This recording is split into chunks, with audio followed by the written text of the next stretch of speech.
Here we go now. Here we go now. Here we go now.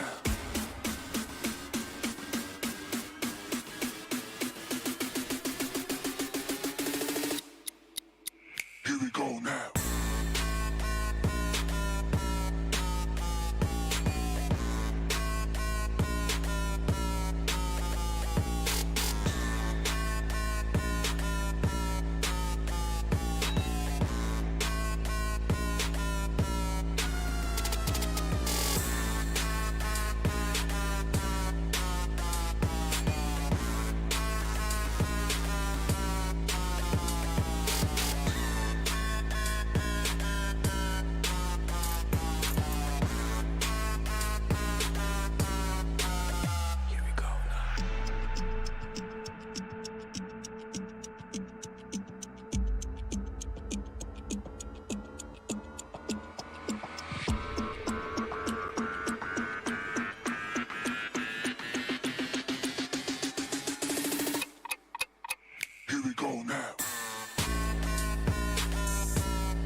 Here we go now.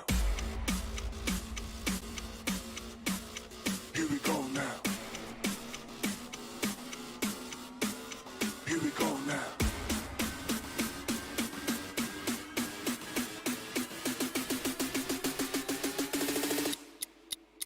Here we go now.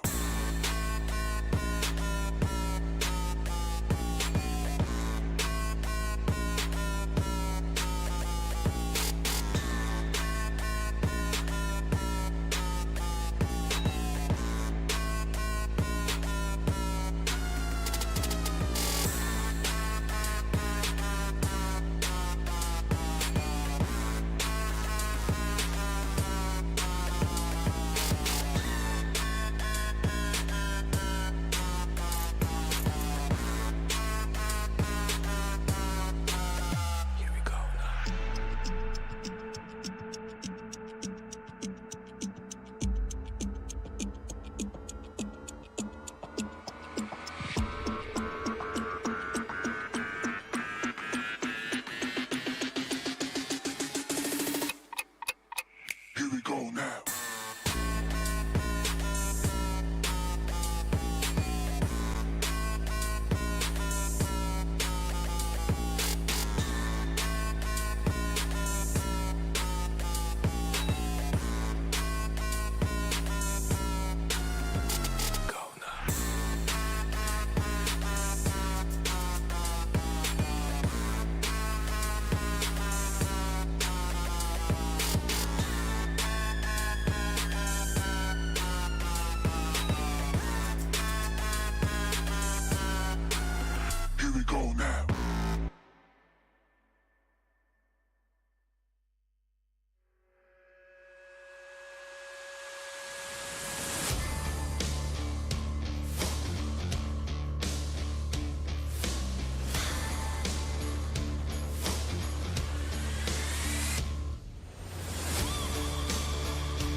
Here we go now.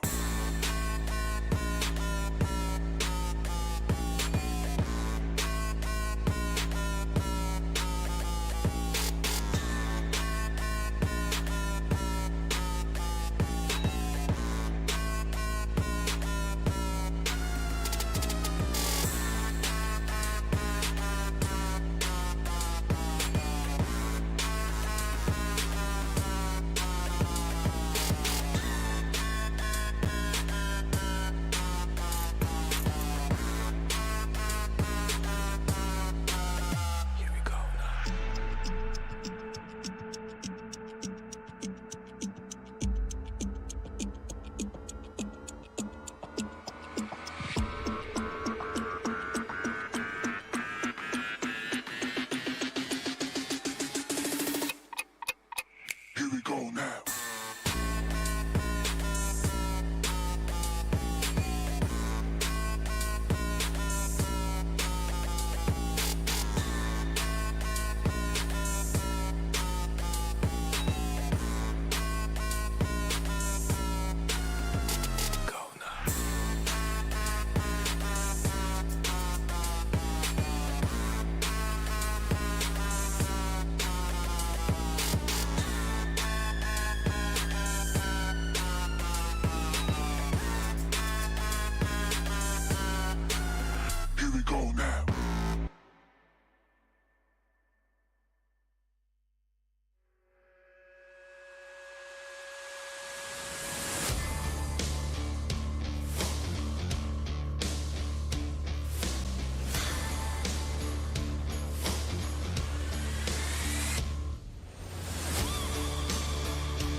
What's up, my good people? It is your girl Mitch Gaming, and we're officially live again for the PUBG Mobile Africa Cup 2025.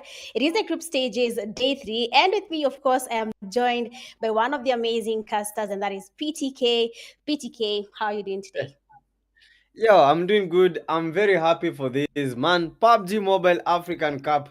We did the day one, we did the day two, and finally, guys, day three is here. And we are going to be witnessing a daybreak. We are going to be witnessing one of the best, if not the best, actions when it comes to PUBG Mobile Africa as we know it. Exactly. We are going to be experiencing the most intense battles. I mean, we're just starting. It is day 3. We have been here day 1, day 2. Just like PTK is saying, we are in day 3. And I'm sure we'll be expecting some very interesting fights here and there. And of course, some very highlighted moments in the games. But there's something PTK needs to tell us before we can continue talking about today's games. PTK, we have watched day 1 and 2. And now we are in Uh-huh. day 3. Are we going to be expecting any new changes in strategies? Are we going to be seeing new teams coming up? Or what should we be expecting for day 3? Okay, one, day one and day two, teams were a bit tense because this was the first time that they are experiencing this. They know that it's a knockout.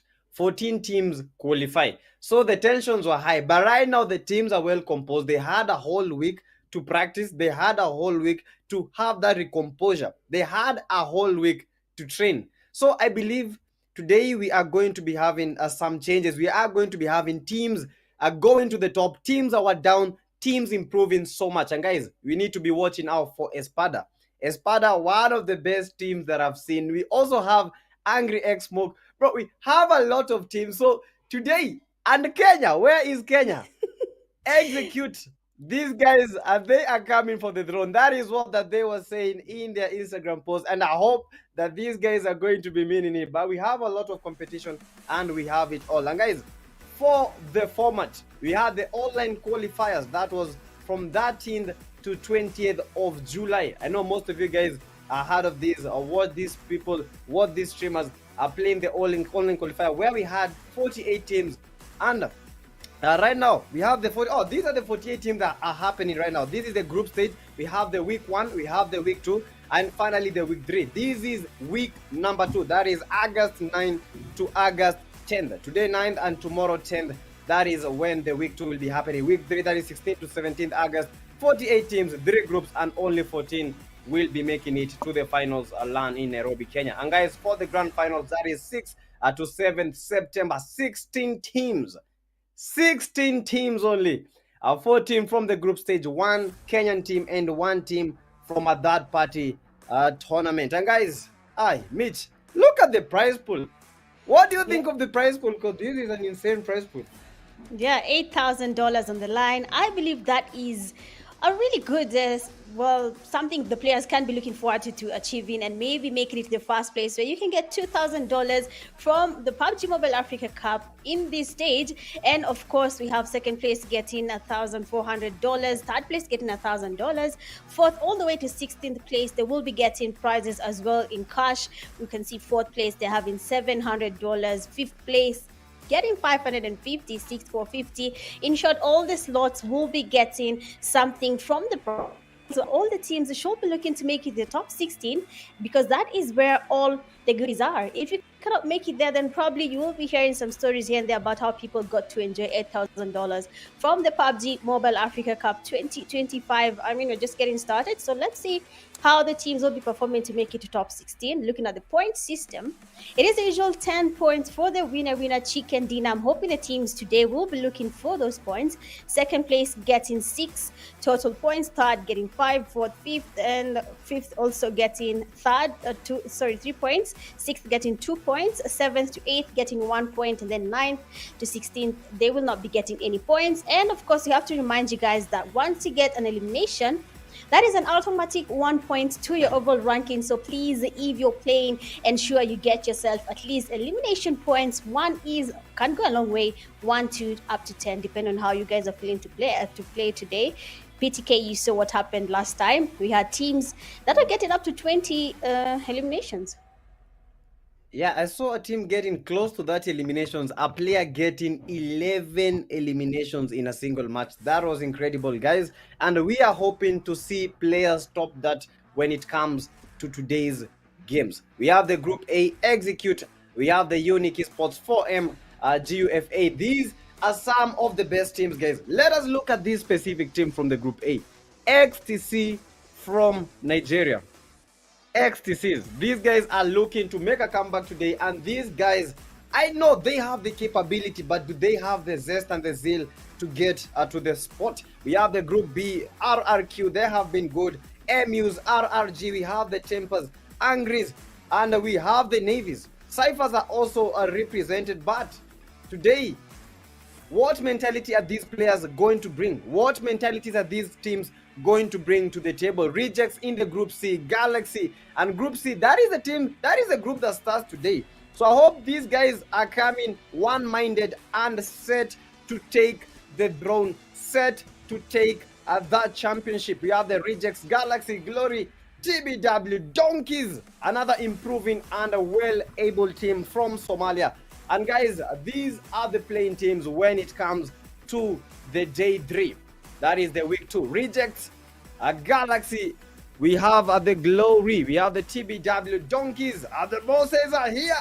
And the bosses, what are you guys bringing to the table today? We are looking upon the bosses to take and to show us who's boss when it comes to this game. Rizzy Sports, we have the 4B4s. Okay, guys, I have to mention this. Okay, the 4B4s have not had quite some good games, but what about today? Are we going to see the same trajectory that we saw in the day 1 and the day 2? What are these guys going to bring today? 4B4s, let us see what you guys got. The Rejects, Espada, Madagascar. Oh my goodness. You can't talk about Group C without talking about Espada. Espada, one of the best, and that is how we know them. So Espada teams in the Group C, let us see the competition. And the squad roster. Yo, Mitch, I know you've seen the Emperors. I know you've seen these, the Reject Emperors. What is happening? What is happening to them? Yeah, I believe that is RJC, a very strong team there from South Africa. I believe that is the most hyped team. We'll be seeing how they perform already there, doing a good job. We have North Esports there, we have Neon, we have Glory, we have Tribe Warriors as well. We have very strong players. I believe Group C has a very good lineup of teams there. Tribe Warriors having people like Madness, Armani, Top C, very strong players from the Tribe Warriors. RJC, we can talk about Reverb there, and Nassar, very good players from their team. Galaxy, we have a player like Riz, him, very good, strong players for the Galaxy. Of course, we'll be seeing how they get to carry their team throughout today's games. I mean, Group C was not able to play much when it came to week 1, but now in week 2 they're playing more, and we'll be seeing how they perform, seeing that RJC is already leading in terms of Group C's points, as well as Espada. We'll be seeing how they do that. Looking at the Donkeys, we have DK Hancho and Dybala, not leaving Tony outside, because Tony and Leo, very good duo combination. If they play together, then you'll be very surprised how they go about their fights. We have Boss there, Ara, we have Godzi, Kairos, Bravo, very strong players as well. We have Insane. And looking at the 4B4M, we have players like Sami, Anto, Baby Rich, very good players. I believe no more esports. We have more Zeld, we have more Flame, we have more Aura. I believe PTK told more Aura he was basically farming his own Aura. I hope he doesn't do that today. But of course, seeing that he's a good player as well, we've seen how he performs there. The F4 team, there we have Crusher, Azrael, very good players in Group C. The lineups are making sense. And looking at the Evil team, we have Rashford, Lucifer himself in the game. So of course we'll wait and see how Lucifer performs. We have the Dream Team. We have Peter, Nova, Sad. I believe Sad and Ace, we have seen them working together. Very good support on each other's phones. We have Espada, the team that got a chicken dinner the first day for Group C. They impressed all of us, and they made it to the first page of the results. So you'll be seeing how Espada performs today. And then we have Reject, another team I believe I've had same PTK telling us about Rejects. And BTK, I'm going to be holding you accountable for most of these teams. You have told us a few things here and there about them, so we'll be seeing how they perform in general. Yeah, oh my goodness me, guys. We are looking to see something awesome. Nigeria, Madagascar, these countries have been chasing the title, but what will happen today? Schedule, guys, of the day. That is match 1 for the Group C. So the Group C's will be playing the first match and the second match. For the first match, that is Erangel, the land of the originals, the land that we know of, the land that we love. Erangel, Pochinki Apartments, that is where we love going. The match 2, that is the Group C. We have Miramar, as Mitch calls it, the land of dust. As I call it, the land of the dry bones. And that is the second game. That game, that is Sunhawk, the land of the tacticalist. Those are the pro campers. But we are not calling them campers today. We are calling them strategists. We have the match 4 for the Group A. That is Erangel, another good game. And finally, for today, that is a Group B, match 5, Miramar. So 2 Miramar games, 2 Erangel games, and 1 Sunhawk game. Group A, Group B, Group C. But Group C starts Group A, and then finally Group B. And guys, I can't wait for the action. I just can't wait for the drill, because this is what we have been waiting for. And for the overall ranking, Unique are with the number 1. Team Unique. But I think, guys, just a slight issue for the total points. But the Team Unique, this is how that they are doing this. This is the number 1 team. Team Unique, I don't know how these guys are able to do this. Madman has been an impressive sport when it comes to this team. Being an MVP, getting 8 eliminations plus, this guy has been OP, and this guy has been awesome when it comes to Team Unique. And I can't wait. Is Madman going to do what he knows to do? Is he going to bring his best, or is he going to be bested by the other players? It is a matter of time, a matter of now, a matter or never. It is about to go down, Mitch. It is about to go down. I can't wait to see this. Yeah, I'm actually excited as well. Just like you've said, Unique Madman there, a very skillful player, MVP back to back. But remember, the MVP slot will always change. As the games progress, the MVP slot is always moving. But we know Madman, he's probably going to be holding that slot for quite some time before anyone is able to, push him on the side a little bit. But we're waiting to see how that goes. Just like PTK is saying, we are very excited. I mean, it is the first game for day 3, week 2. You're finally here. The amazing viewers are back. I hope you guys are vouching for your teams there in the comment section, putting your flags up so that we can see as you hype your team, so that we can continue also giving them the motivation they need. At the end of the day, everyone wants to come to Nairobi, Kenya. I mean, you need to see how tall PTK is. And the only way you can do that is by making it to the grand finale in PMSC 2025. So I hope all the teams are putting their best foot forward.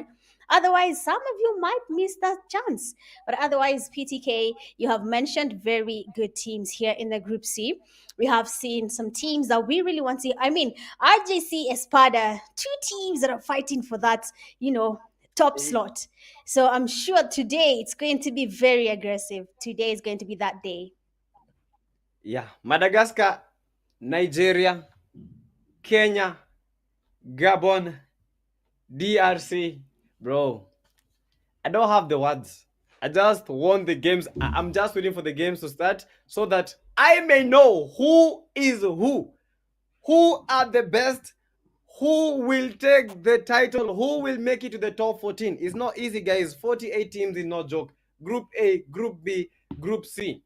So we are going to receive quite some fights, because Group A want to make it, Group B want to make it, Group C want to make it, because the LAN, that is the key thing.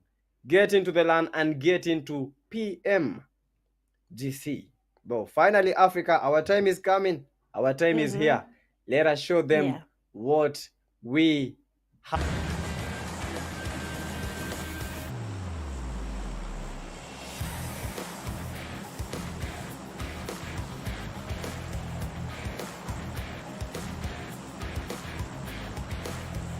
Today, this is it. This is the moment. Cheer for your team. They need to see the flags. They need to see you in the chat. They need to see their people. Let's get the games started. Yeah, I mean, let the battle begin. We are finally here for game one, for Group C. And the map they're playing is Orangel. Looking at the flight path, it is coming more from the southwestern side all the way to the northern side of Orangel in Severny, a place where I know some teams will be looking forward to going there, seeing that most of the teams are very comfortable playing around Severny. Others tend to be comfortable as well just landing where the flight path began. They do not want to take a ride. Totally okay. At the end of the day, I believe what matters is, can you hold whatever place you have landed for the longest time without losing even a single player? That is something we're going to be waiting to see. But of course, we have RJC there, Espada, Galaxy, the Donkeys, Zeus, Final Boss. Very good teams all over here in Group C. But of course, we can only have one winner at the end of the day. Not everyone can get that chicken dinner. So for the question is, which team are we going to be seeing giving us the chicken dinner when it comes to the first game of the day? And the zone has basically gone to the northern side. In Severny, just like I said, most teams love Severny. For some reason, Severny is most of the team's favorites, and we have at least the players from RJC landing with another team right next to them. Probably a fight will be happening later. Of course, as soon as Nasser got a hold of any gun, even though it's just a pistol, he was already going for that push. Let's see how that is going to be working out for him. But PTK, the game is just starting. So is it wise for RJC to take on these fights, seeing that most of the time in the comment section, we have people watching for RJC, and this could be it could be either way, a win or a loss for RJC. Basically, the thing that I would say is always avoid the fast fights, because the fast fights, you might win them. I'm not saying that you'll lose them. You might win them, but then you might suffer like a lot of casualties. Maybe take down 4 players, but then lose 2 players. If you lose these 2 players, you are quite at a disadvantage of getting those placement points when it comes to those point system ranking, because the placement points are very, very important. And the last one, it is a numbers game.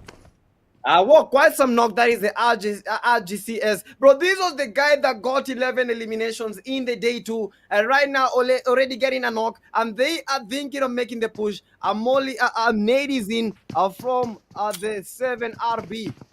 This is the 7RB from the Evil. They are trying to get the RGCs. RGCs are locking in.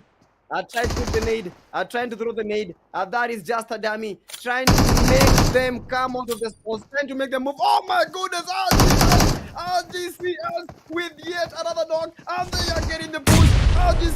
RGCs, oh my goodness, quite some nade, but they didn't get one to connect. 7RP, they are getting butchered. Welcome to the lobby from the RGCs, and right now, RGCs already 1 elimination, 1 knock, and what a good knock, what a good nade from the L47 RP, and the game is started, and tempers are high,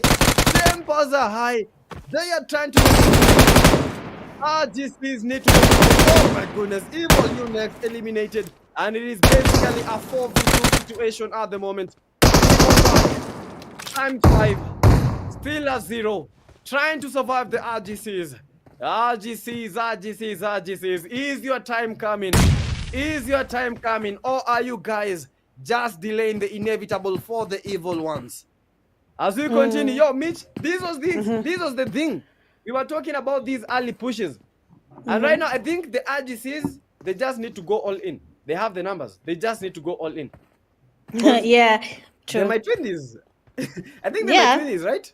Yeah, I agree with you. They have the numbers now, but you can see how Evil back there is waiting. I mean, that is a very dangerous pose. If you make one mistake, if it were me, I'd do the same thing. Basically, wait, and any single chance I get, that would be a spray all the way back to lobby. I have to ensure that mag is completely empty before I can stop firing.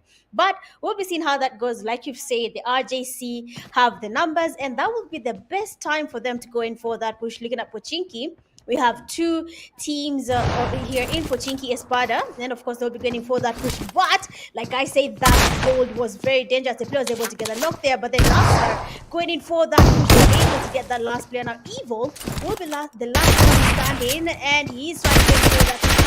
he does get the fast knock. Nasser is down. He's still going to go in for that push. Probably will be able to survive.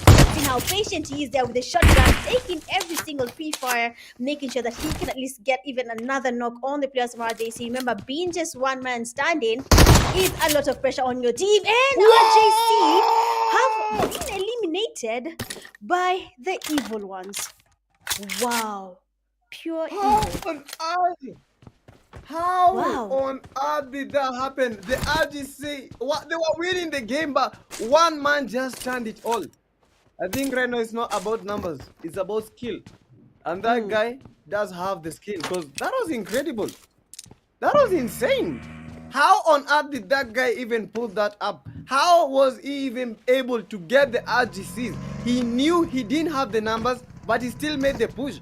1v1, and all it requires is that pump shotgun.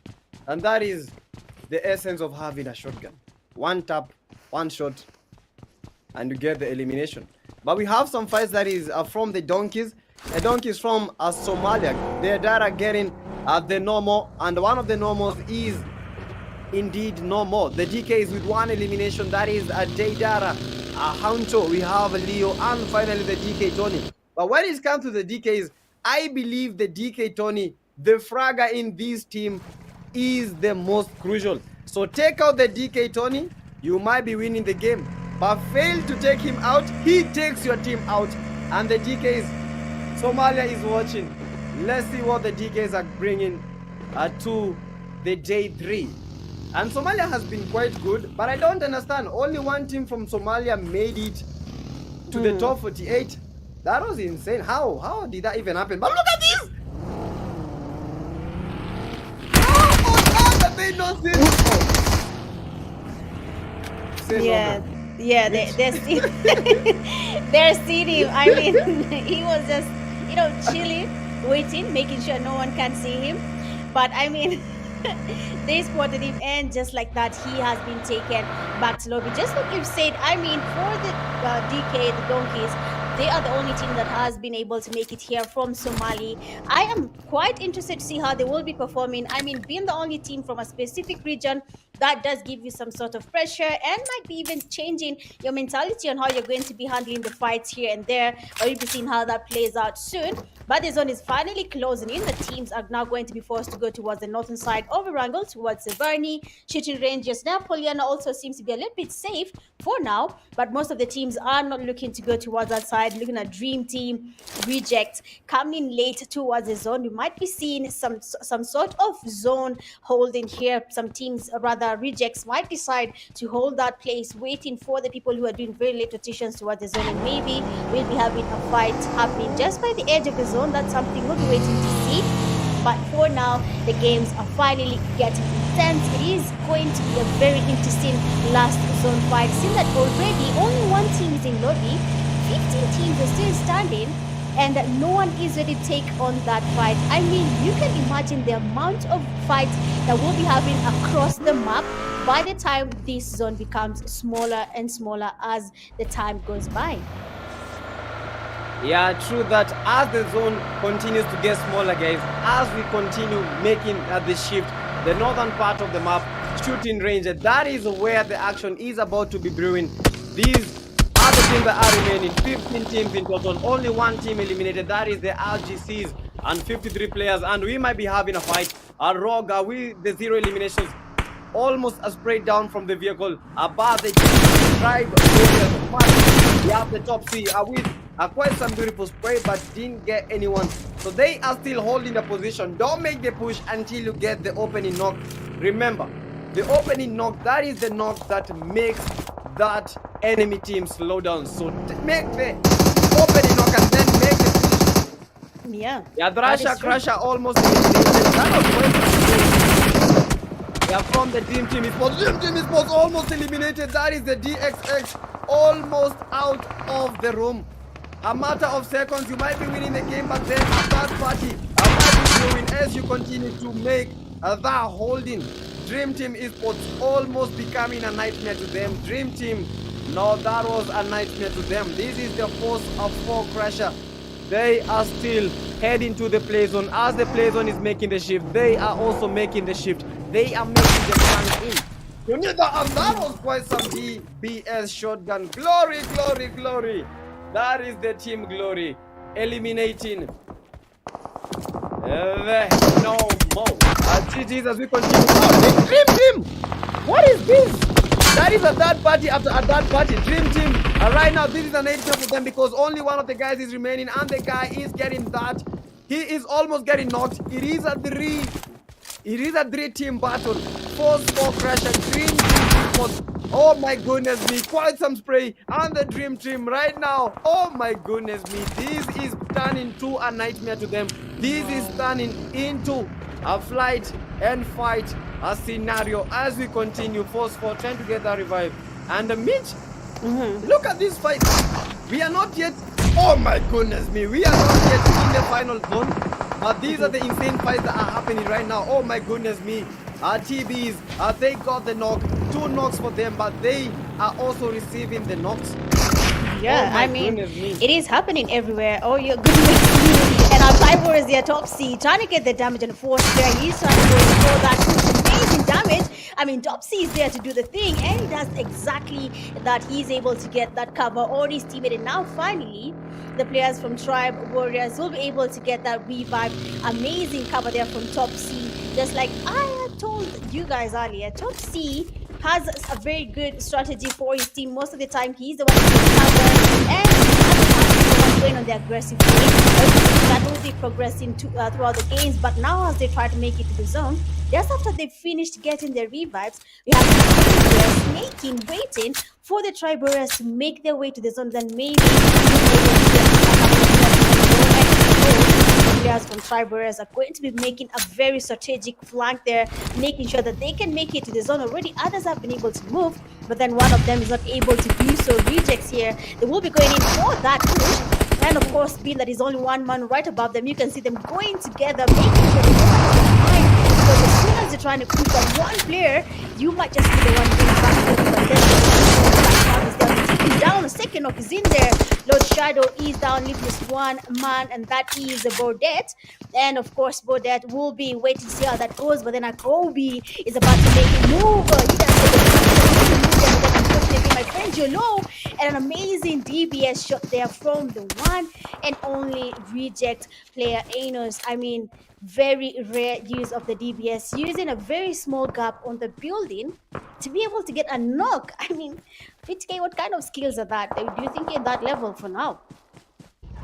That is practice and practice and practice. Practice makes perfect, and that was the thing. That was perfect. And perfect itself. Riz eSports are still trying to raise up the lobby. Oh, 0 eliminations for that team. Dream Team eSports and the man DXX, the lone wolf, the man that needs to look for the placement points, still survives, but not afraid for a fight. He is ready, and ready indeed, to take on anyone that tries to eliminate him. These are the insane esports. Insane dust. Still not dusty. 0 eliminations. They have only 1 elimination, having 3 players in their team. OBP are out. RGCs are out. F4s are out. And no more. And no more. 4 teams eliminated in the first game of the day. 39 players remaining. 12 teams in total are remaining. And the zone are still shrinking as much as we can. And we talked about the shooting range.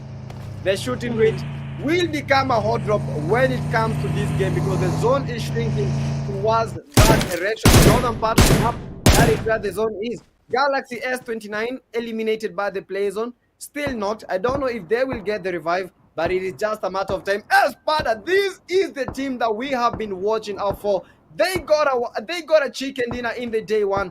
Will they be able to make it happen when it comes to this game?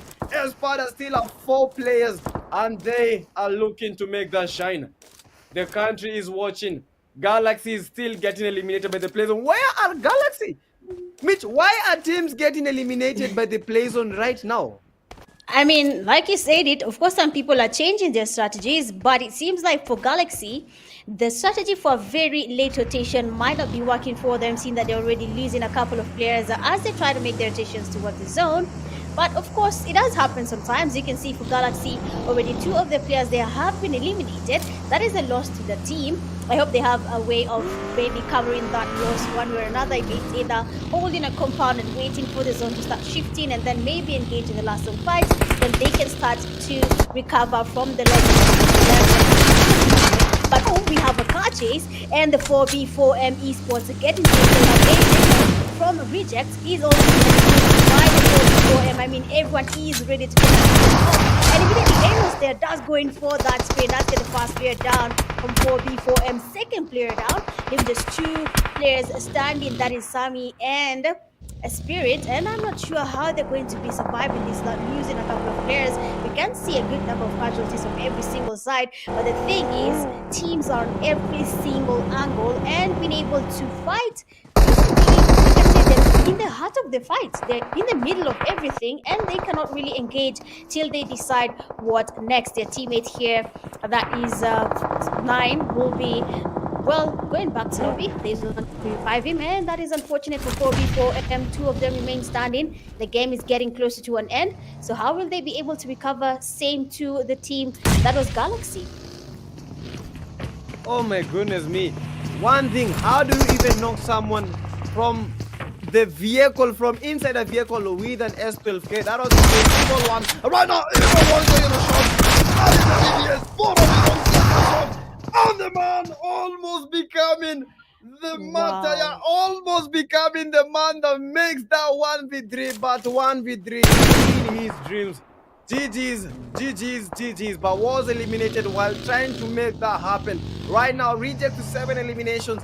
We have the TBW Stripe Warriors 4 eliminations. We have the Donkeys with 2 eliminations, Glory with 2 eliminations, and the Paradise Invincible and Reese with 1 elimination each. And that is why Espada, they have been holding the spot, and they have been holding the spot for that. And that is how they have gotten the team that was making that push. Oh, BP out of the game, out of the lobby in the first game. We have the first game, that is Erangel. The next game, Miramar for the Group C.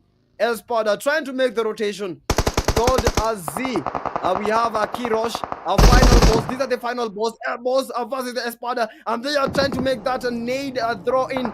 They are trying to make, and the ball is out, and that might be a knock, but not a knock. They are trying to get to a sweet spot. They are trying to create that choke point to get the boss team. They want to show them who is boss.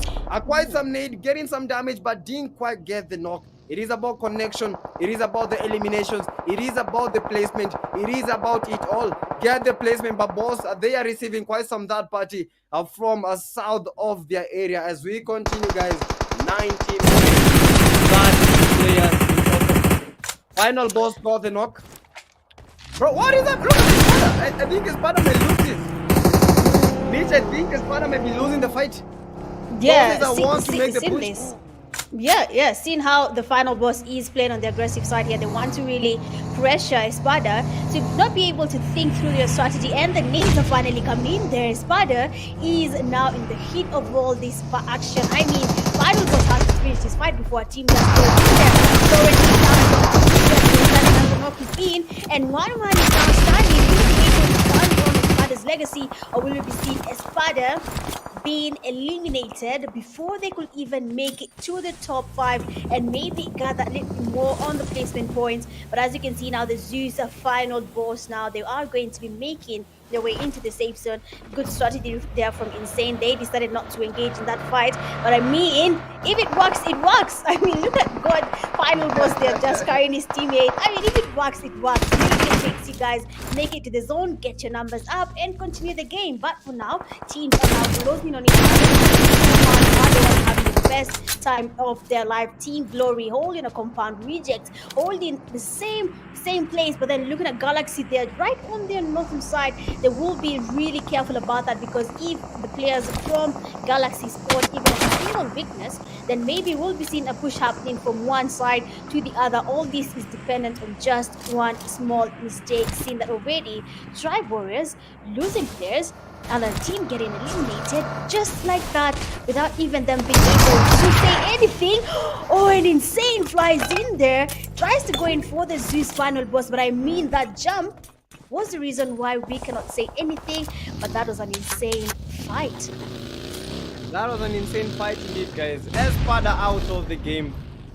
They were the men. They were the people that were making it happen. They had that first game luck, but right now, I think we are looking at new champions as we continue. Teams are showing us what they've got. We have the reject, getting the glory got. This is the fight between the bosses and the donkeys from Somalia. Whoever wins this fight might be a contender for the champion, because these teams, they have us. And right now, they are looking to get the eliminations one by one. Then made a slide in, and the knock is in. Donkeys with the kick. They are coming all in. Donkeys are trying to make the push. They know they have it all. They got the knock. Right now, they need to get those finished. Look at that spray. They are trying to make the spray.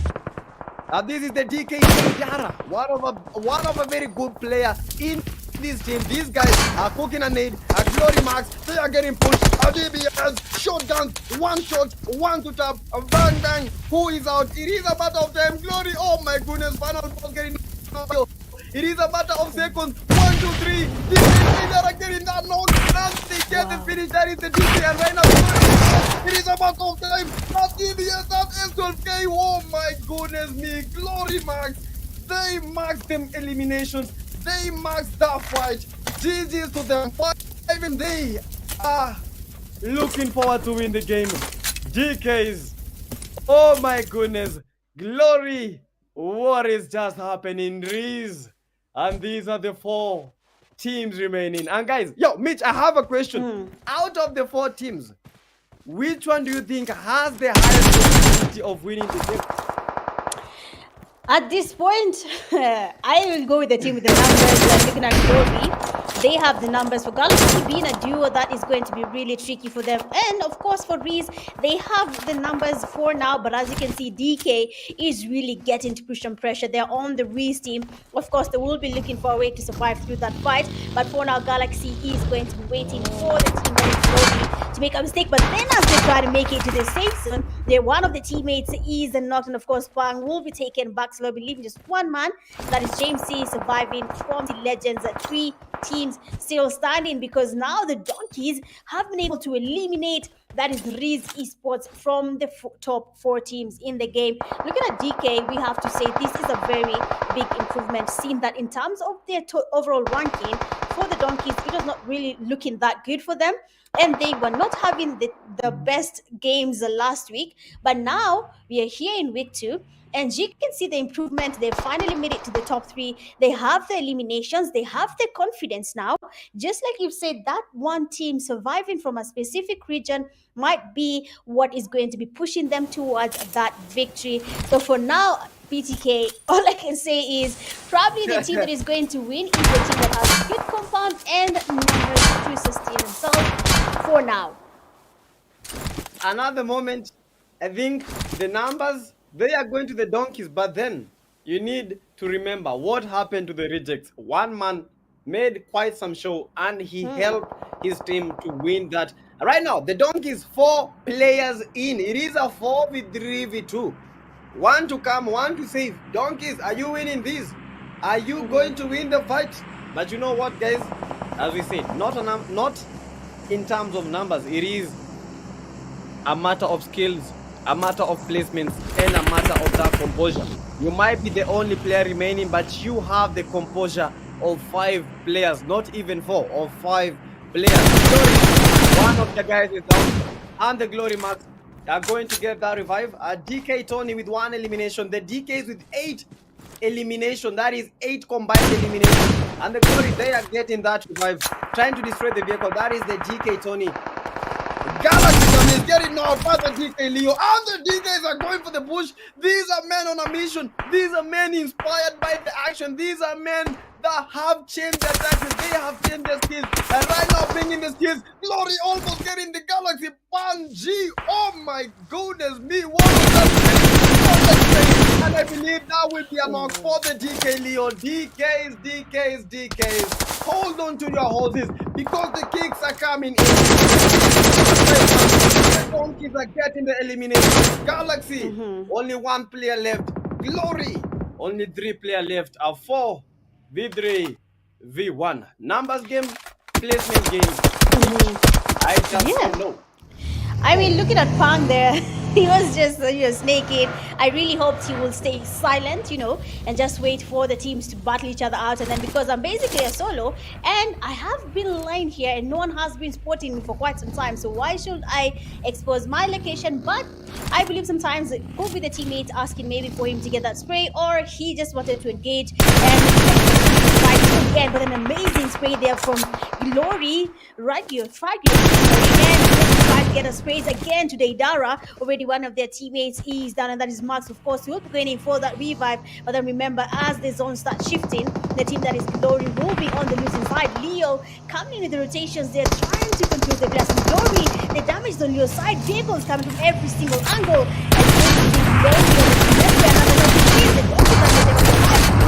He's down. He does get the knockdown. Oni will be going for that push, and finally, first game of the day. That is Erangel, and it has new winners, and that is the Donkeys getting themselves a winner chicken dinner for the first game of the day. I mean, PTK. When we're talking about improvements, I think we'll be talking about the Donkeys for quite a long time now. That was quite insane, Mitch. Yeah, improvement. The Donkeys have done it. Brilliant. Oh my goodness, teenage kicks? No, donkey kicks.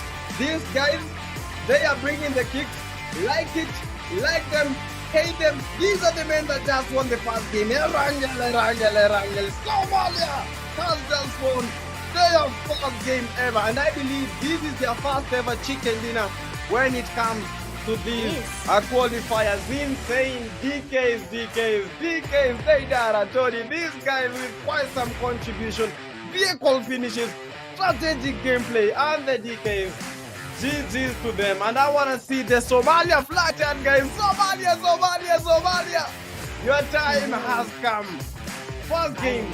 And right now, only one game left. Who will be able to maintain that? Donkeys, are you going to maintain that? But right now, let us deal with that. We just saw greatness, and we just saw it. These are the Donkeys, the MVP of the game, Deidara himself. 4 eliminations, 804 damage, and when it comes to the knocks, 4 knocks, 3 assists, and the healing. This guy, he has not healed that much, so this guy has not received quite some damage himself. 112 heals. We have the survival time, that is 2440. But guys, when it comes to the MVPs, you need to be looking at the eliminations and the assists. Quite a big contributor, and the Donkeys have just gotten that winner chicken dinner. And these are your top players for the Group C. First game, Erangel. That is the DK Deidara. 4 eliminations. Glow Fagas. I think it is Fagasio, right? Or the Fagas 10. With 2 eliminations. Fagas 10, yeah. But 2 eliminations and 4 knocks, insane. Reject Arara. This guy, 3 eliminations and 4 knocks. But look at the number of knocks, Mitch. Look at the number of knocks. How are these guys getting all these knocks? Because 4 knocks, 3 knocks, 4 knocks. How is this even possible? I mean, well, so the game, you saw how they were playing, right? You saw how most of the teams were really engaging from a distance. They were not really putting themselves in the middle of the fight. So, of course, the knocks will be there. Some of them were third party, and others are getting knocks and then thinking it through before they go in for that push. So that does explain why we can see all these knocks. I mean, Arara. Arara from Rejects there. We saw him doing a lot of that. So that does explain to us how he got there. And looking at the match summary, we have 56 eliminations, 11 headshots, a long distance elimination of 326 meters. That is from F4 Crusher. So we'll be seeing who will be closing that long distance elimination Crusher, but then only one grenade was used, because most of the teams in Group C are more of the pushing teams. They are more on the aggressive side. They do not want to be supporters. All of them want to be the top fraggers of their teams, and they want to be the ones getting the eliminations. That does make sense when you see them coming in, and not even a lot of eliminations used. The vehicle elimination, we know where that is from. The last fight when the donkeys decided to go in Oh for yeah. their win. So they really needed it. I mean, they used every single angle to be able to get that push. Pushing the glory was very hard. They had a compound. Even though the zone was favoring the players from the donkeys, they somehow found it easier for them to go for that push instead of waiting for Glory to get the revive and then coming from that push. Also, a very strategic win there for the donkeys. Yeah, but that was quite a game. The donkeys are very instinctive. They made the push at the most critical time because Glory, they were making that revive. These guys, they Mhm. got one knock, they made the push. They got the second knock via the vehicle, and then a DBS. You can never escape a DBS shot. Mm. DBS, that gun gives me the creeps. Anytime I enter an apartment and then I start hearing the reload sound for the DBS, that is chopper chopper. I can't even get the strength to go up the stairs. I don't even get the strength.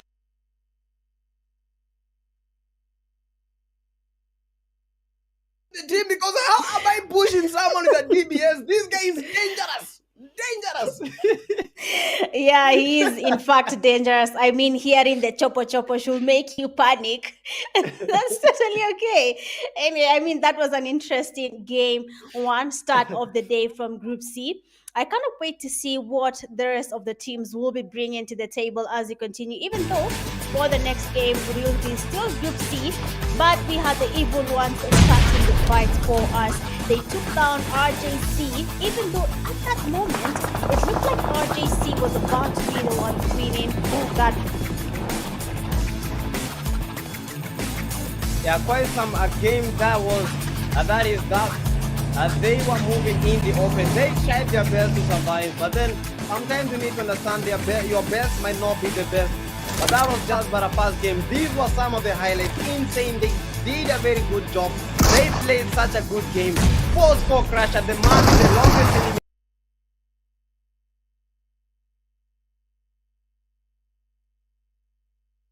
They were with that fight and they made that happen.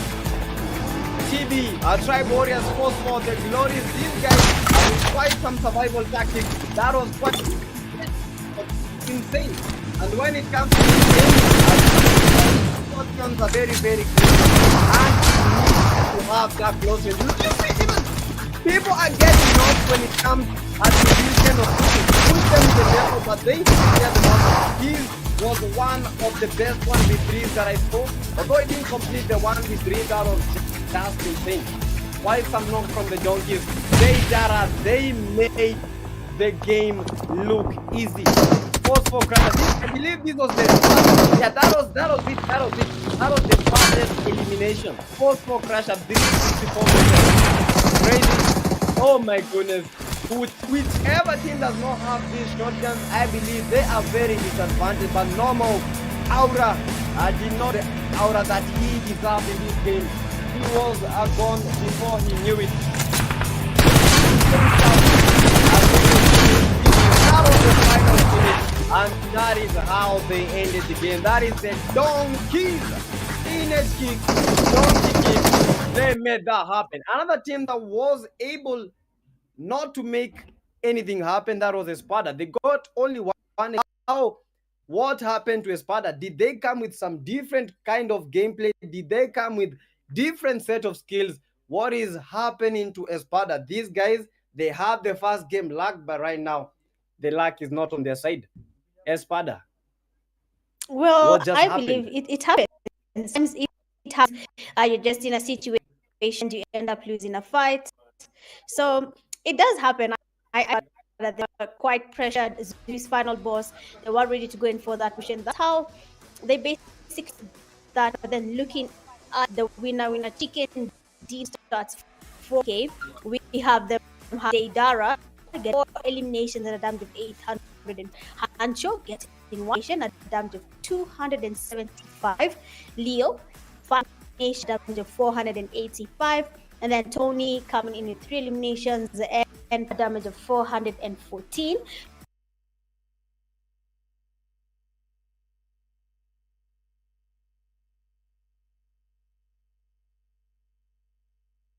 getting cover for their team.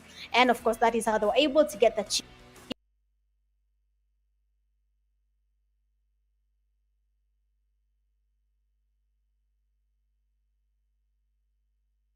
7 points at time with rejects. Fourth, we have Zeus, final 9 points. Tribe Warriors coming in 7 points. C is evil ones tying together, having 5 points each. Insane 9th place.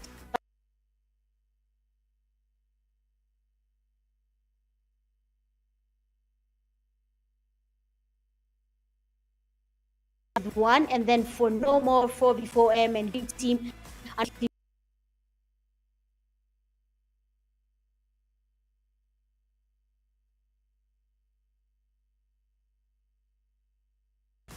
But of course, they top yet. They have game.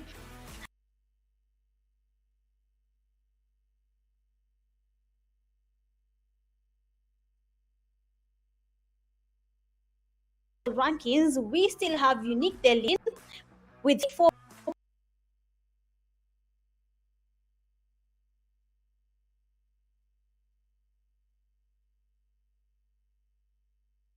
in the leaderboard first page, having just matches played and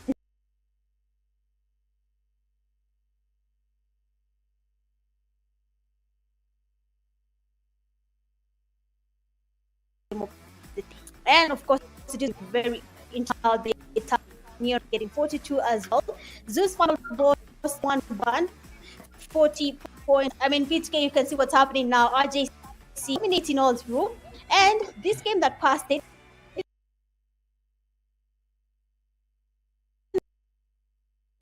is in the first page, the only team to play 3 matches so far. Yeah, I think these guys may be making a turnaround when it comes to the second game, because the RGCs, they have the highest possibility of getting to the top 1 as we speak, because 42 points and the number 1 person has 54. That is only 12 points.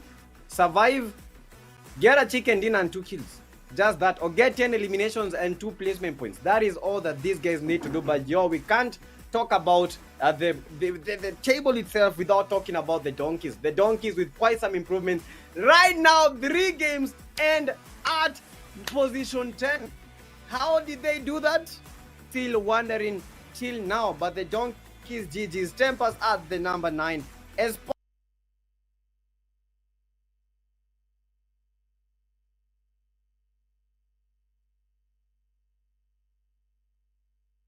matches played, but they still have a chance. I believe Espada being one of the best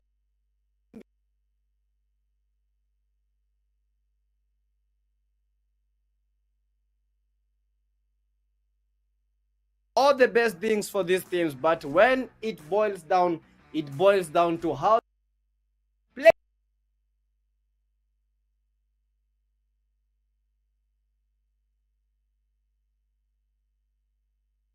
upon them to show us that they've got this.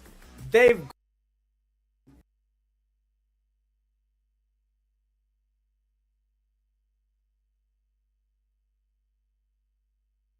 will be one of the biggest in Africa. Pubg African Cup.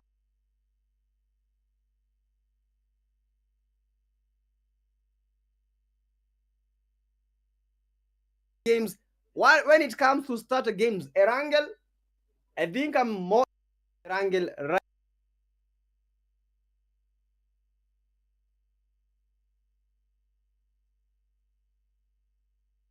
day on. Although I don't know if I'll play as much as these guys are playing.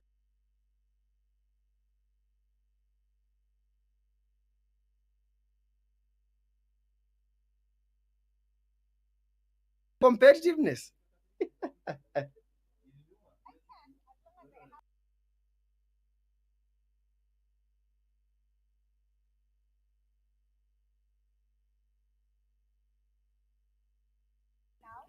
Oh, sorry about that. I'm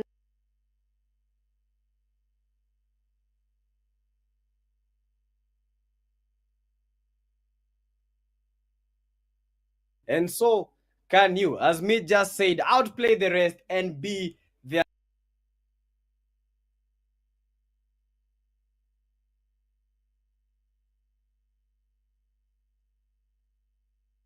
back in a few. So guys, see you after this short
choose to pick an S12K or DBS, or rather an M416? What will you choose? Like, you have one spot for the long range, and then the second spot you need to choose either a DBS S12K or an M416. What will you choose? Wow. I think you just lost me there, but I can say you say very interesting. Okay, if I take a long range gun, which will be my secondary weapon, I think I'm going to go with an M4. But you see, the thing is, I have noticed the players are not really using the snipers. Well, they can be using the mini 14s. That is something I've seen, but they're carrying mini 14s with DBSs. So I can say I will carry a long range weapon and then use an M4, but I'm sure the players will be using something totally different from me, and that might be an AR and a DBS AR for the long range. But as you can see, the safe zone, well, the first zone for the game, it is on the northern side of Miramar. Most of the teams are in the safest place that they can be. They have, well, secured a spot in the safe zone. It is very interesting to see that this is happening, knowing that most of the teams tend to land far away from the flight path. But then this time around, most teams have landed on the exact same place there. We can see where they are going to be taking on the fight as of now. So far, El Azhar is the most crowded area in Miramar. We have at least 3 teams there. We have DBP, we have RJC, and we also have Insane in the same place. So I am going to be anticipating to see how this fight really turns out and which team is going to be walking out of here scot-free without losing even a single player. But of course, well, everyone has their own strategy, so some of them might be choosing to go away from this fight. But of course, asking you, PTK, seeing that you've asked about the Mini 14, you can see RJC already have the Mini 14 in their bags, and I think they'll be using that for quite some time. And I think we are seeing what happened in the first game yet again, because the RGCS was the first person to get a knock in this game.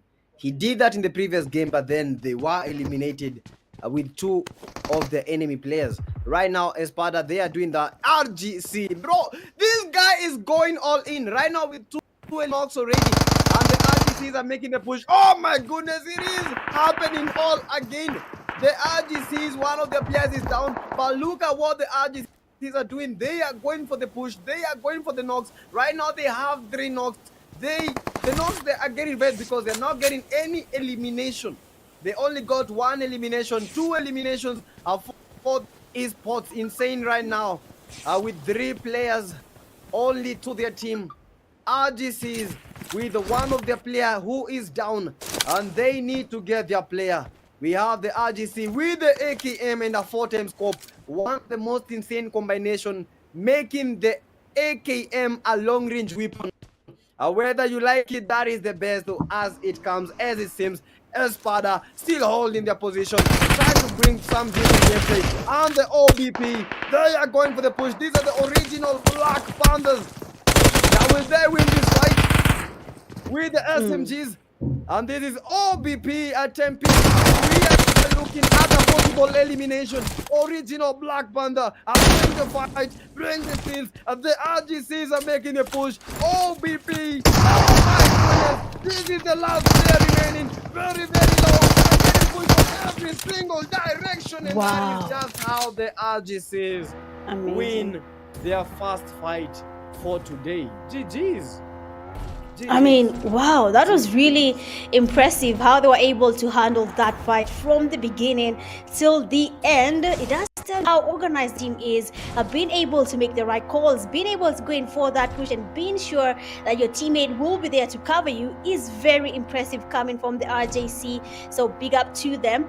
But of course, the game is just getting started. RJC seems to be very much comfortable in engaging in the early zone fights. You talked about them, what their strategy should be if they want to be at the top of the table, better know how they play in this game. And like in terms of points, they already have 4 points to their name. Remember, they only have a few points away to be able to make eSports eSports where they are right now, same to more eSports. So we'll be seeing if they do that. But so for now, the evil ones, the team that in game one were able to take out RJC, are now looking to do that to the rejects team, making sure that they might be going back to the lobby as early as now. But we'll be seeing if that's going to be transparent or not, to be transparent or not. But for now, let's enjoy the land of dust. The teams might just be making very late rotations, and you'll be seeing how they go about it. But PTK advises, if you are playing now, will you be still going for the late rotations and end up wasting your utilities, or will you be playing in the middle of the zone and just waiting for people to come to you? Honestly, I believe you just need to flank. You need to avoid as many backshots as possible, because most of the times that parties are the worst. You make the central position, but the amount of that party that is happening, you cannot even make it. Let's say you are holding the center one, right? At the center of the map. One team pushes, you get the 4 knocks, but then you receive quite some casualties. Maybe 2 of your players are out, and you all are very, very low when it comes to the armor. What are you going to do when a second team pushes? Like, you stand at a very big disadvantage. You can't run away. Already you are at the center. Where are you running away? People are already trying to third party you from every direction. So you try to run away, you are cornered. They have created that choke point. You cannot move anywhere. So that is a trap that Infinix avoid. Although getting to the play zone is good, don't get the play zone and hold the central position. Just hold it at a flank. But guys, we have a fight. And this is the OTP. People, Lucifer eliminated. And Lucifer seen hell in the blink of an eye. And that is hell itself. And the hell has been brought by the evil one. This is the evil back. The evil ones going for the push. And they are making that happen. A 1v2. It's a 1v2 there. They make the and they got the damage. They got the push. Oh my goodness, evil back. Getting some back, and back to the lobby. Have dominated that game. RGCS eliminated. And the evil ones, evil and out. Evil and mid-evil at times are coming for them. Insane, with a push, pump shotgun, and I believe this might be a knock. This might be happening. Oh my goodness me. Don't show me your back, because I'll make you go back to the lobby. Insane Razor is down. Bro, what is happening? But the Dream Team has been eliminated. But we still have that other fight.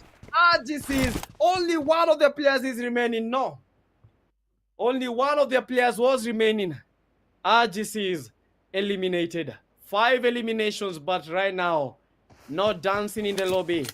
Just wondering what happened in the day 2, match 2.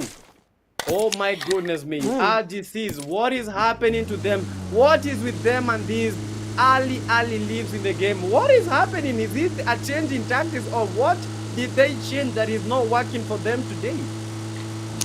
I mean, it is very alarming to see how RJC is going back to lobby too early in the game, engaging in the early zone fights, and then losing the fights is really not the way to go. And I hope RJC, IGL, and the teammates will be sitting after this game and talk about their strategies, because now RJC, they were the only team with the least number of matches played in the first page of the results. But now, if they maintain the same game, I mean, we're going to start seeing them going to the next page and probably changing the table as a whole. So I really hope something is going to be changing from that. RJC has a lot of eyes from South Africa looking at them, waiting for them to show them what they've got, because they trust that RJC can really dominate for them. But honestly, maybe it is just the need to get the eliminations up and maybe go with them all the way to the victory and the chicken dinner with the placement points and get at least a margin of 20, 30 plus points. But for now, that will not be possible. If only they played it a little bit safe, you know. If they just waited, play like beach, come somewhere and then come back later, you know. Yeah, I think that would have had like a different outcome. But look at this, the DKs are one-man shot. The DKs, one of the players is down. I don't know what fight that they are in, but this is insane. And the post 4, they are still in a fight. Oh my goodness me. And these are the bosses, and the bosses are making the sprays count. Oh my goodness, boss. He tried, he messed with them, and he made the escape. I got the knock, and it is a 3v4. Boss. These guys have been winning fights, but are they going to be winning this fight? And he goes for the push. He makes the push. It is an S12K battle, SMG battle. This is the Roga Gling. I'm making the push. Oh my goodness, what a molly. They are trying to molly him up. They are trying to execute him. And he is making a push. A one-man army. Oh my goodness, he got the knock. SMG. Oh my goodness me. A 1-1-1. That is one elimination for the man. And the bosses right now, they are getting both as we see. These happen in final balls, trying to save their team, trying to inspire the team, but the bosses are down to 2 men. 1 knock, that is 3 men, but 1 is down. This is the final boss. They are trying to get that revive, playing against the play zone. Oh my goodness, what is happening? 1-2 down, 1-3-4. It is just insane. They came for the fight, but they are getting eliminated as we speak. That was a good fight. TK is losing 1 player. I think TK has lost 1 player. Bosses are lost 2 players. And the first 4 dancing around with their 2 eliminations from the boss team. Get that in your head. It is bottling up, and it is happening all over again. Insane games and insane pushes. I mean, you told them to get that. And looking at how the games are progressing right now, teams are losing players one by one. Really unfortunate for these teams, and I'll be looking to see maybe if they change their strategies now, seeing that all the teams are looking for that chicken. Everyone wants to enjoy a very tasty chicken for dinner, but they cannot do that if they start losing players. So everyone is playing really carefully. Everyone is, yes, on the aggressive side, but they will be making sure not to lose players along the way. But for some reason, the case, looking at insane, they have only 1 player standing. I hope he has a plan on that. I were thirst, please stay away from the fights. But as the Donkeys, they are finally taking on another fight. They already lost a player, and they are still ready to go in for that fight. I really hope they will be continuing with the same.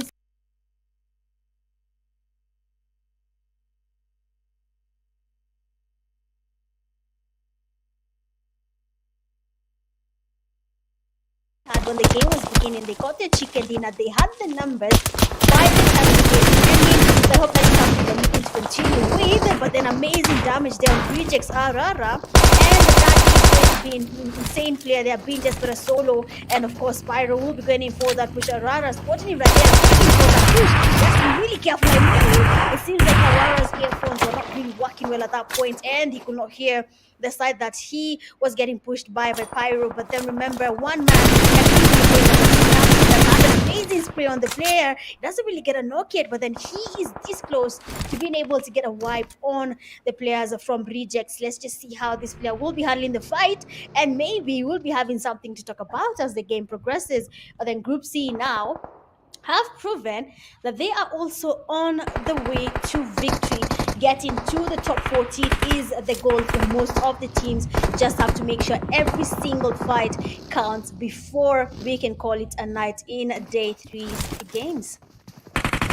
Yo, day 3 insane as guys. Mitch has been talking about what has been happening, and for real, day 3 is insane. Second game, that is Miramar for the group, and number C, Galaxy with the 0 eliminations. Insane with 4 eliminations.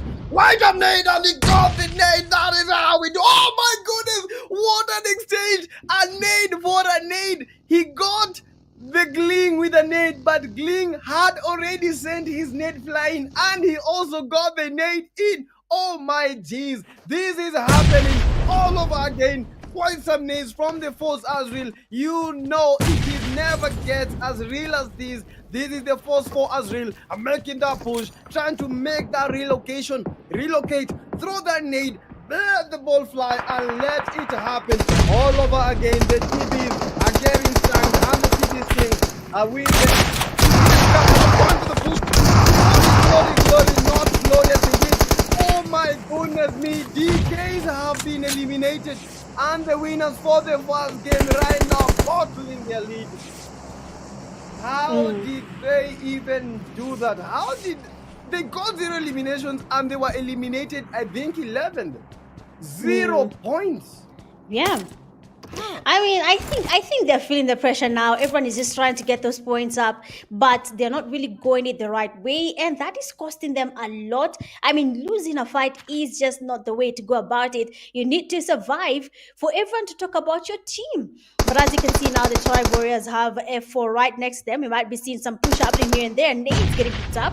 Already Azrael is down. Sham there. It seems like Madness is cooking up some mad nades here, and he wants to get them connecting on Sham, but then the nades are not really landing there because Sham has changed his position. I mean, these nades are on point. They are landing where they need to land. The thing is that the players are not there to get knocked by. There's amazing grenades. We can see Tribe Warriors still cooking up the nades. They have a lot of grenades in their backpack, and they want to continue using them as much as they can. Crusher there right in front of him. The nades are getting cooked up, but then nothing is really connecting. Topsy, the man who, when it came to the first game in Orangel, was able to give his team the best cover ever, and they were able to survive a fight and make their way to the top slots in Orangel. But now they have a team right next to them, and they need to finish this fight before we can see more teams that part in this fight. We can see Glory lacking around. They might be waiting for this fight to end, and then maybe they can third party and get them as they try to make it to the safe zone. But we'll be seeing if that's going to be the case or not.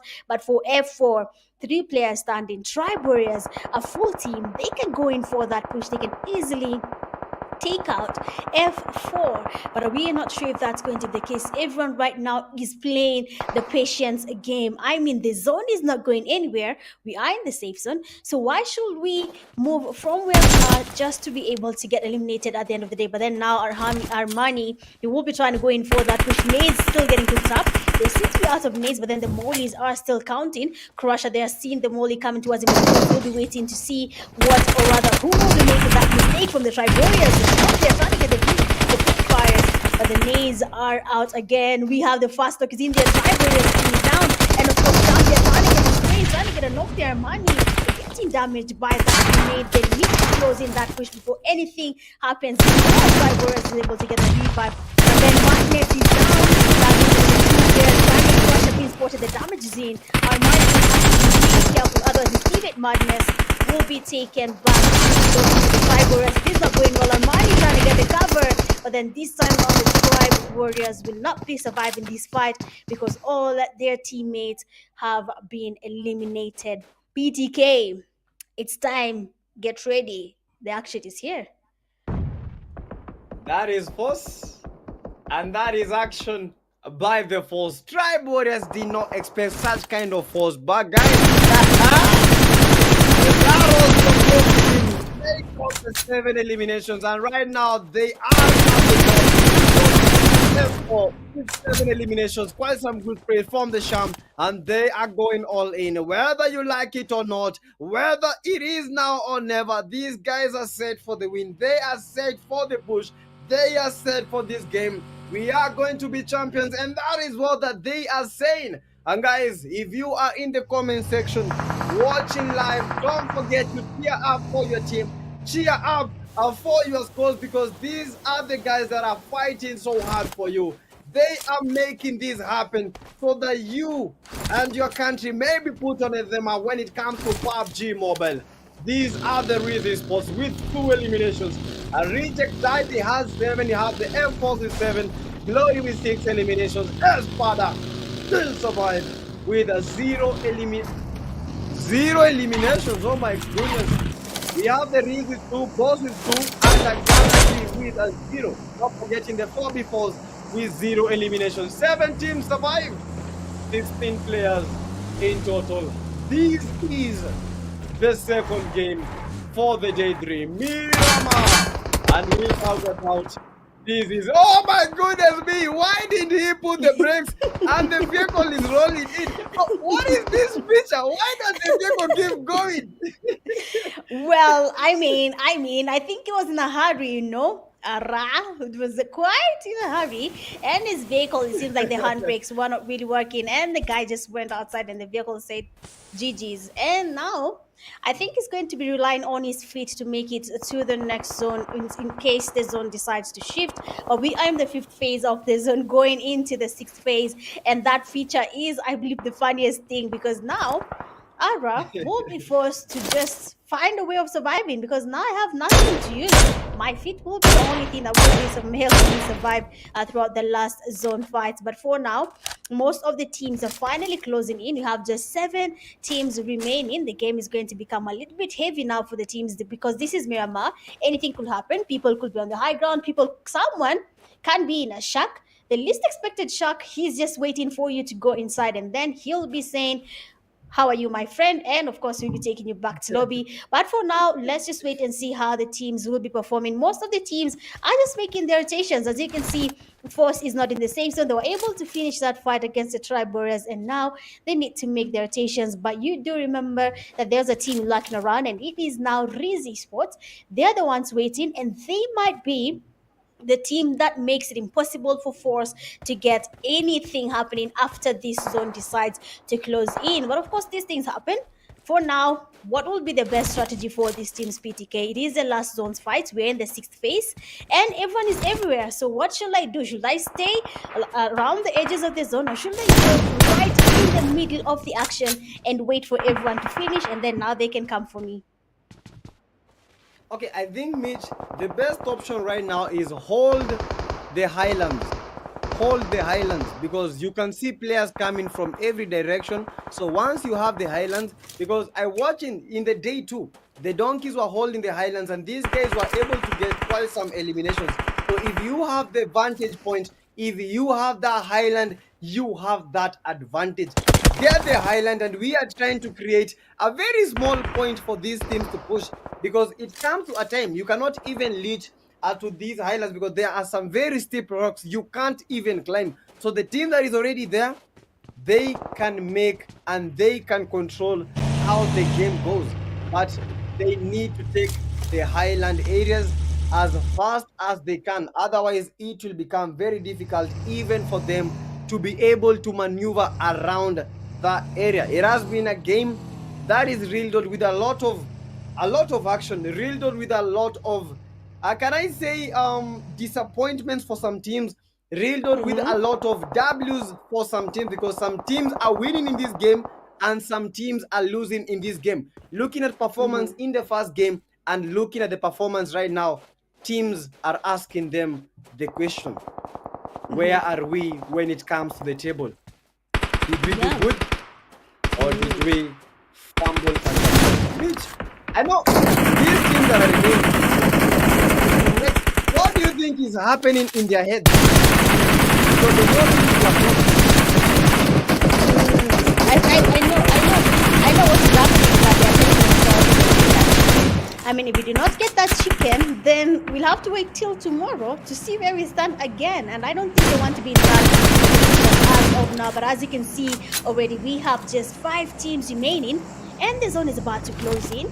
Teams will now be getting closer to each other. The fights now will start getting a little bit more interesting because now every single team is ready to show off how good they are when it comes to handling intense moments in these games. But for now, Force is still holding the same place. Riz is also right above them, holding the high ground. Force is aware of their location, but they'll be waiting for them to make a mistake. Either can go on the other side, either could be Force making the mistake, or Riz could be the team making the mistake. All this is dependent on how the team decide to go about it. But for now, every single team is feeling the pressure in their minds.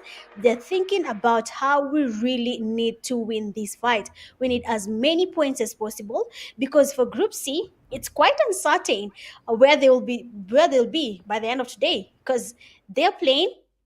This is the 4th game they're playing.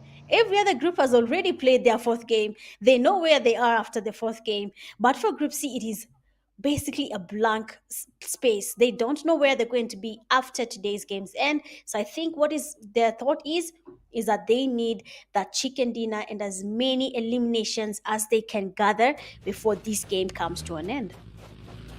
Yeah, that is true. But I think they still have the advantage because they already know where the teams that have played 4 games are.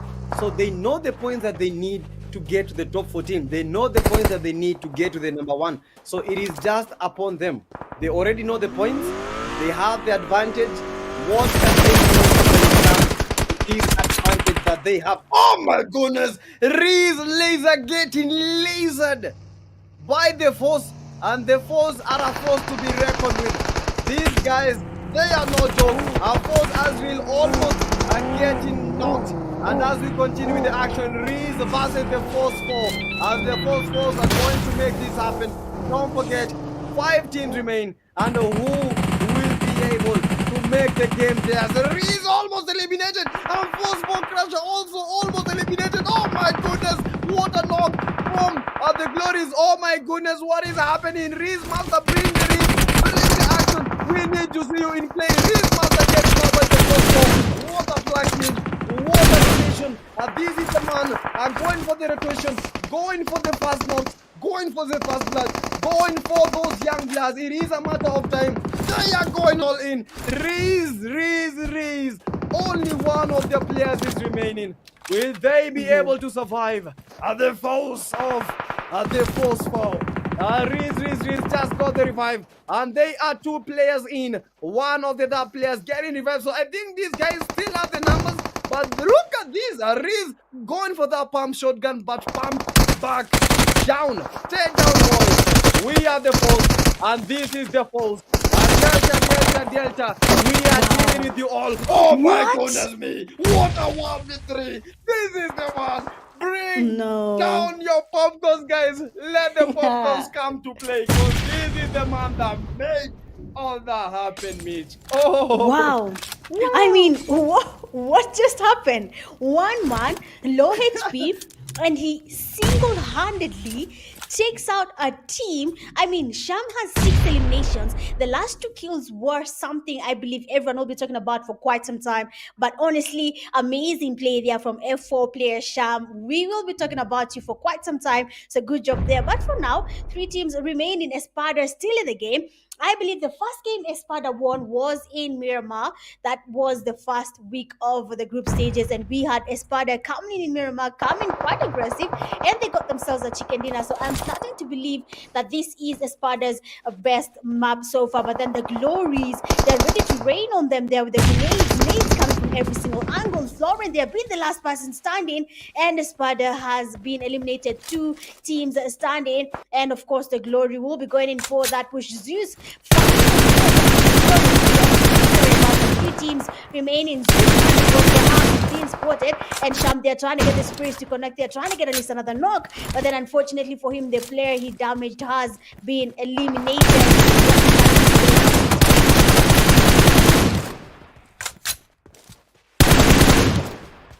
Oh my goodness me, guys! Mauritania right now, they are going to down the Force. And they, oh, GG's. Glory indeed. Mauritania retaining and getting the win. We just have to do that. Glory, Mauritania. Team Glory making Mauritania getting seen and getting recognized for their awesome skills.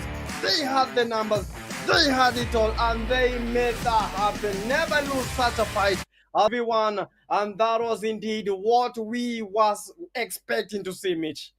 Exactly. I mean, wow. Miramar is that map that I told you. It's my favorite map for a reason. You have seen why it is my favorite map. Teams, players, always thinking outside the box. They always have one step ahead of everyone, even though some of them don't get to win. But you'll see how much they use their IQ in Miramar alone, because that map is very aggressive. It is not an easy map to survive. People every angle. I mean, if one person gets the high ground, we saw that in week 1, DK had the highest ground, and they were making it so hard for everyone to be able to survive, even though a third party in fights. But then now we come here in the second week, and we're watching Miramar, and you see a player like Sham. He comes in, and that is not even HP. That is a drop of something, but not HP, and he takes out 2 players with that same HP. I mean, Miramar, thank you for existing, and Sham, good stuff there from you and your team. Oh my goodness know how this guy was feeling. Like, How was the blood? How was his heart pumping? Exactly. He got the first player, he got the second, and he knew this is the last player. I am 0 HP. What am I going to do? But then he does it. He Yeah. does it. Like, what was the kind of excitement, bro? I'm also excited for. Oh my goodness, that guy. That man just did. Mauritania, that was the last fight. And this man, although he did not do yet another 1v3, this guy, he got the placement points. And Mauritius are the first four. They have represented by Mauritania. Team Glory. GG's for you guys. They played a good game. I didn't expect, but right now, I think I am more expectant than ever. And guys, looking at the MVPs, that was a very good game. That is the man himself, the man that we have been talking about.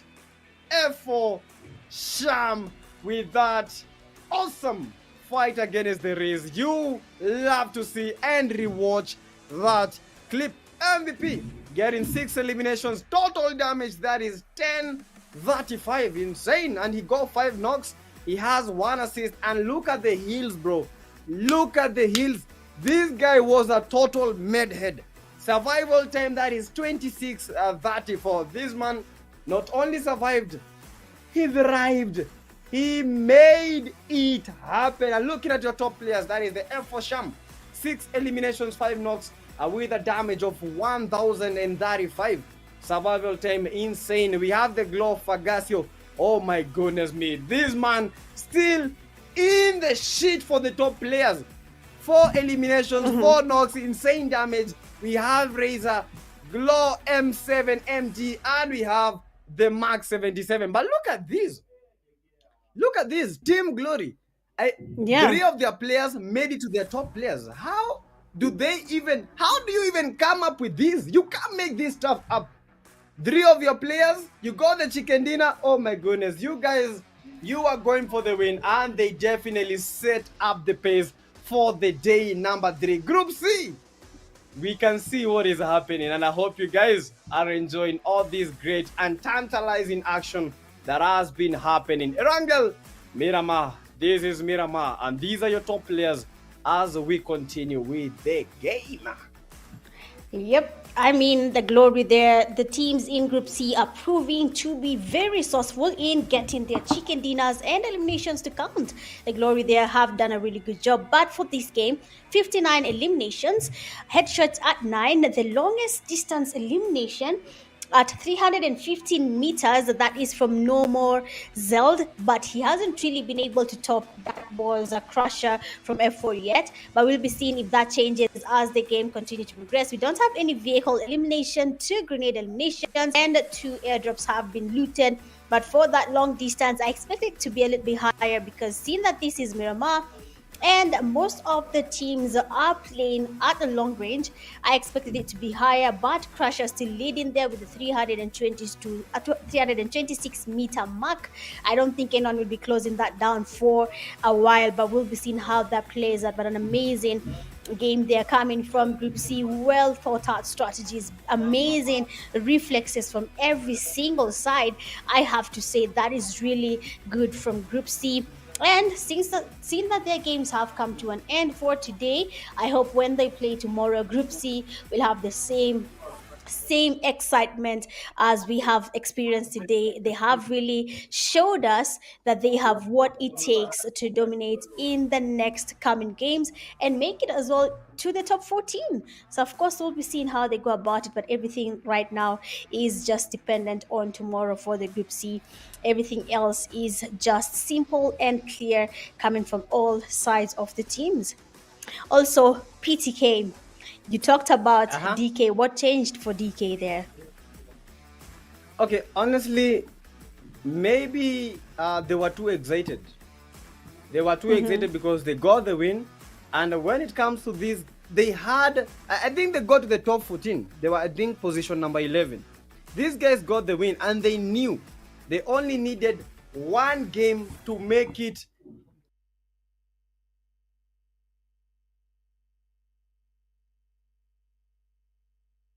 double digit, to make it to the top 10. They only needed a couple of points. But Mm-hmm. honestly, I don't understand. DKs, what really happened? You guys were winning. What really happened? I know everyone that is watching this is asking themselves the same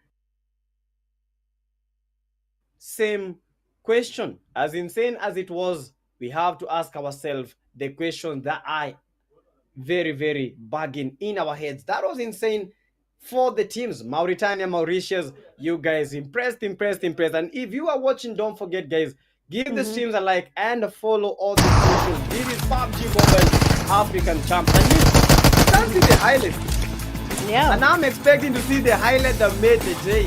Oh my Yeah, we have to see it. We have to see Smash as he dominated there. But of course, some players also did a couple of amazing plays here and there. We have Rush, but they, of course, Rejects also had a very interesting fight on their side, seeing that they had to go about getting that party here and there. And the Evil Ones and here, they were about to survive. But you do understand the grenades that were coming there from Espada was somehow making up for anything, and of course he was taken back slowly there. Espada would have also survived if they had not engaged in Ali, but they would have had more numbers in the last fights there when we saw them. But unfortunately, they lost some players along the way. And for Insane here, as they took out the players, I believe they were taking on RJC. It was really an interesting fight to see. RJC, though, I'm not sure what was changing along the way for them, but I'm hoping when it comes to tomorrow's games,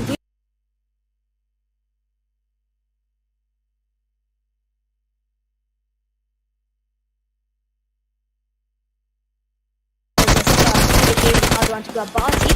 But as you can see here, F4 player, I mean, they were really doing that. They were working for their victory. And even though they lost all the players along the way, they did come.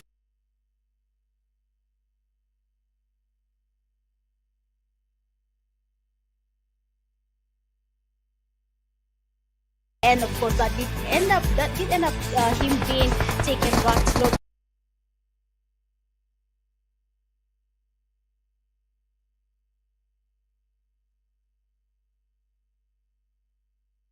Because Sham, he took that fight.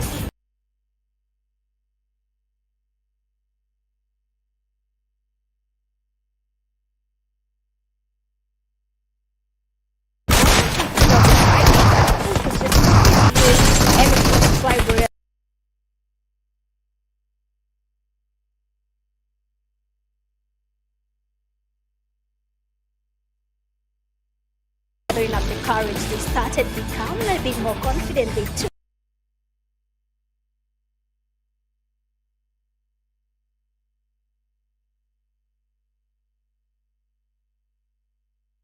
and that is Sham. When the fight became intense, when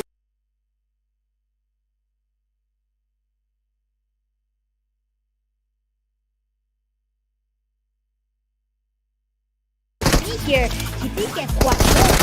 That knock, he was almost getting down.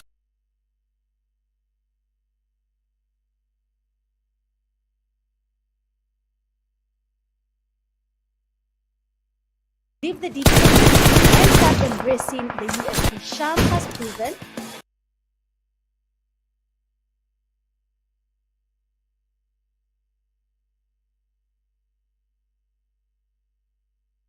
I think that was an insane UMP squad.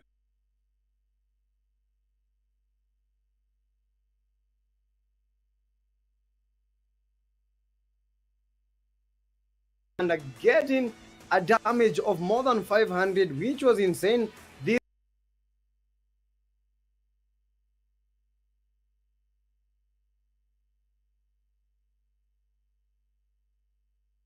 we have two for the M7 and finally one from for the GOAT. But look at the damage. These guys, they played as a team, and as a team they won. I believe GOAT had been eliminated. That is why it was a 3v1 at the end of the game, and that is why maybe his damage is a bit low. But looking at all the other players, these guys, they did a good job. They survived, they thrived, and that is why they are smiling right now. They know that they topped that game. They know that they had it all. A total of 11 elimination and a chicken dinner. That is more than 20 points in the game number 2. Erangel was good, but you know what? Miramar was better for the Glory. And as you look at the match ranking, the Glory with the 21 points. Oh my goodness me. What a comeback. These guys, they know that they are chasing the championship. They know that they are chasing the top 14. They know that they might be heading to the LAN. But I think it might be soon.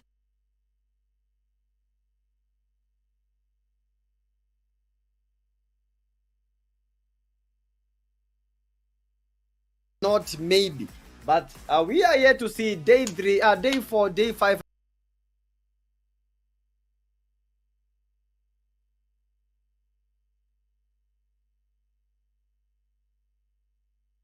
This is the overall ranking, and as it is unique esports still holding that number 1 position.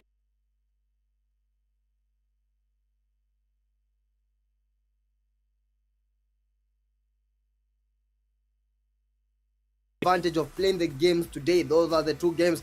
The 3 Cs with the 51 angry are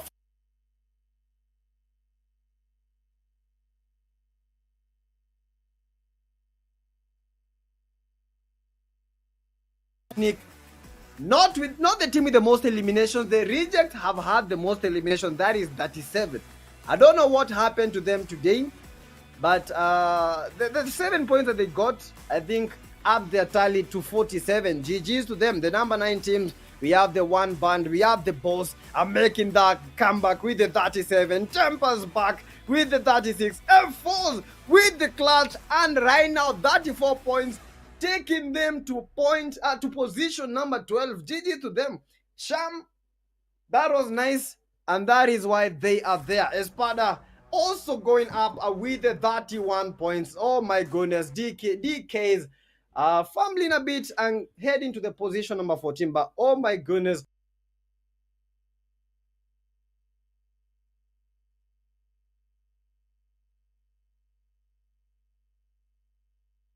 Is everywhere, right, left, and center, central positions, upper positions. Oh my goodness me. Highlands, Rolands, that is how we get to do it. But guys, we are taking a short break, but we shall be coming back in a few. We are coming back for the action. Game number 3. I hope, guys, to see you there. Let's take this commercial break.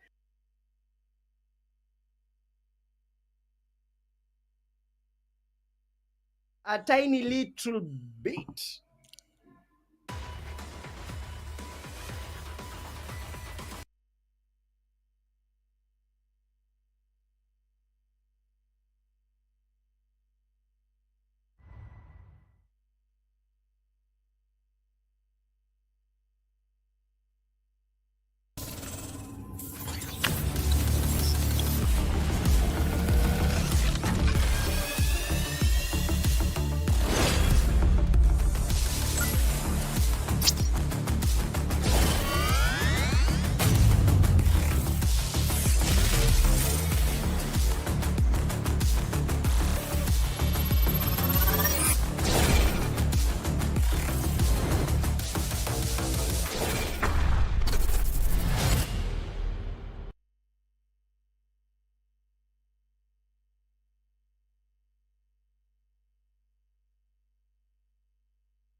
here.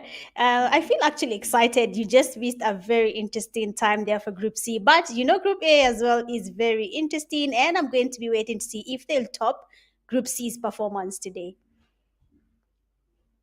Yeah, definitely. Looking out for that as well.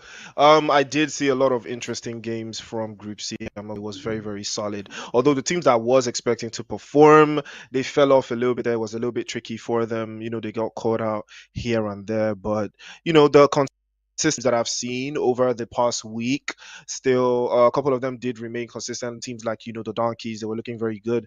But now we're venturing into a brand new set of teams, different strategies, and the first Sanok of the day as well. So that is also going to bring up a little bit of something special, a little bit of something spicy, and that's what I'm looking forward to. But it's the Pubg Mobile Africa Cup 2025. Remember, top 14 is the goal, and everybody's trying to get to Nairobi, trying to get a shot at PMGC.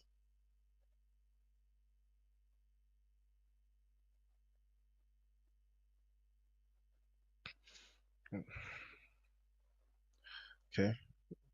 Oh, okay. Okay. Looks like okay. Mitch, are you good? Are you back? Okay, it looks like you're back, right?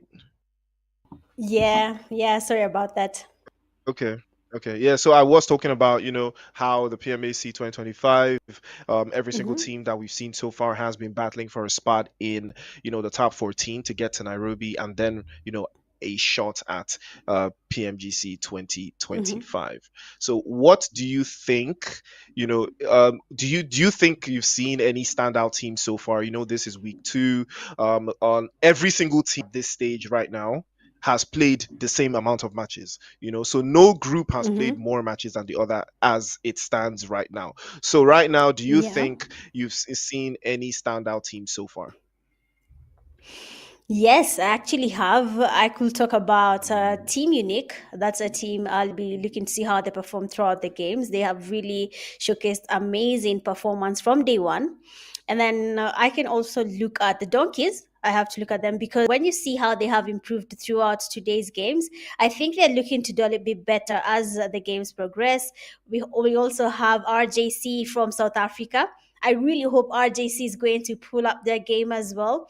But you're putting me at a fix there. But I have a lot of teams that I'm going to be looking to see how they perform. But to be honest, most of them are doing a really good job. Even from Kenya, I think I'm going to be looking at EXE and MU as well. Nigeria, we have XTC, 3C.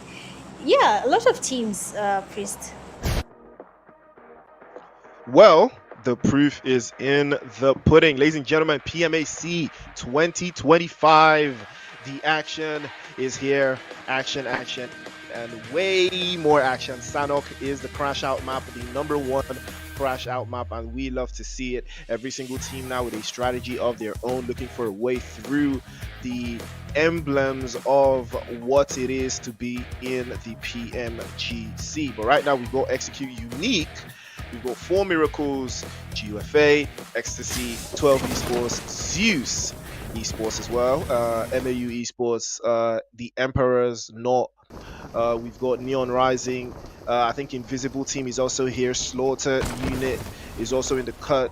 Rodriguez Esports, Royal Academy from Gabon, and Les Rushers. Big teams, big names. Group A. This would be, I believe, day 3.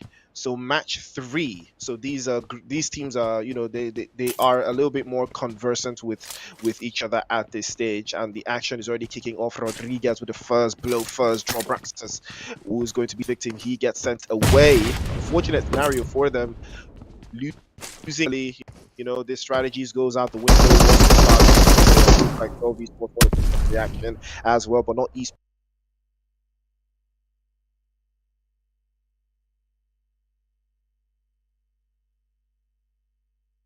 Pablo will go down this time, and unfortunately, there will be nothing being peddled his way except bullets. But a very, very feisty start, Mitch. Sanok, Yeah. that's what he brings. Yeah, I believe Sanok is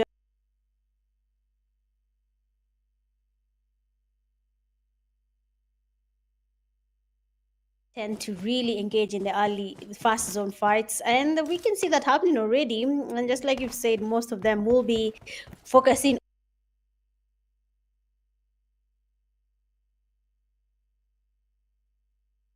this is where most of the team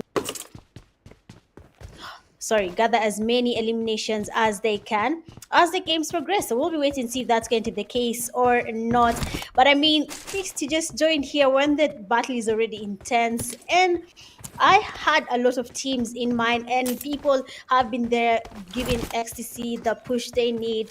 What do you think is changing now for XTC, seeing that somehow they are not really where the fans want them to be? What could be changing? Is it the lineup? Because I believe this is their usual lineup.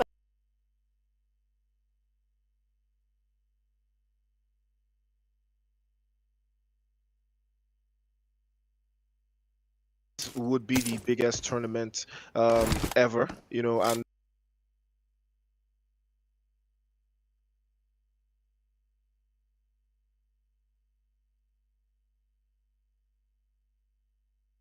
that brings it into fruition how your regular run of the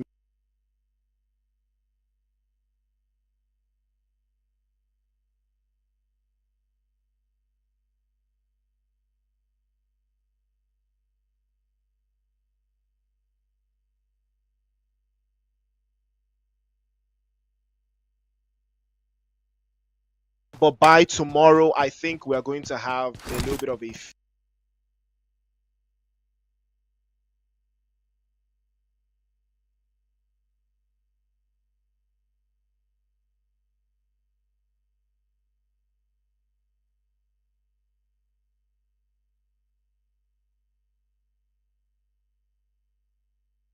back into 4 trade 412 esports. Good start for them as well.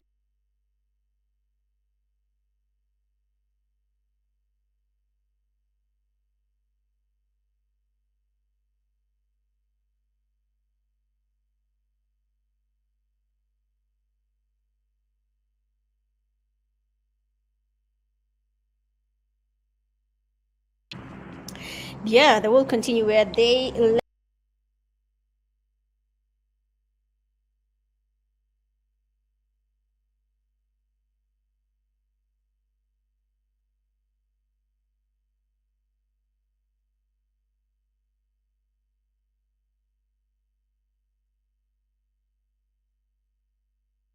And yes, they need everything they can get on their side to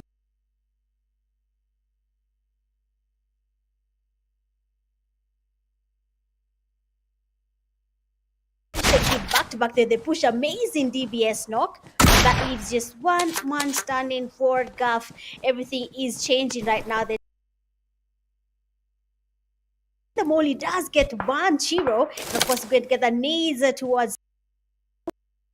It seems like they have changed their strategy and they want to be the ones pushing the teams so that they can at least instill some fear. I don't know if that's something that still works. I mean, you be the ones causing.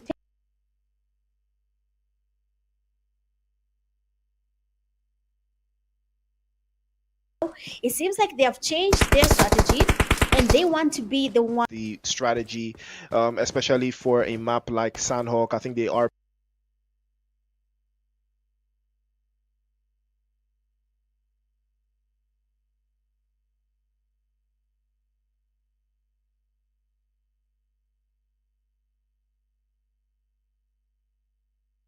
especially for a map like Sandhawk, I think they are picking up a little bit more.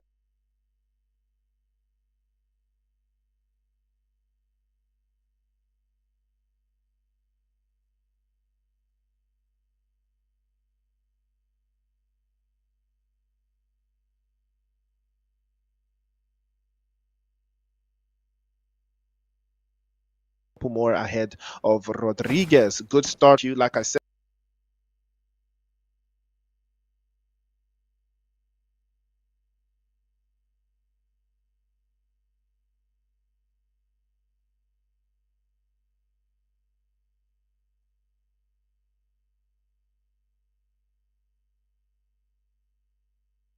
Final 30 usually costs them a little bit more body.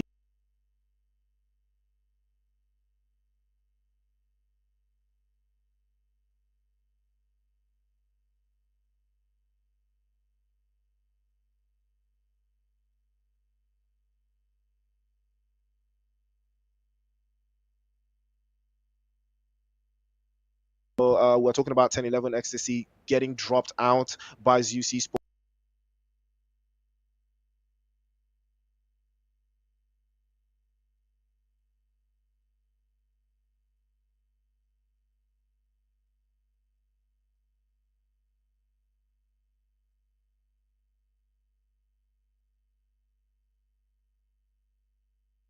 How they wanted to play in this type of game, but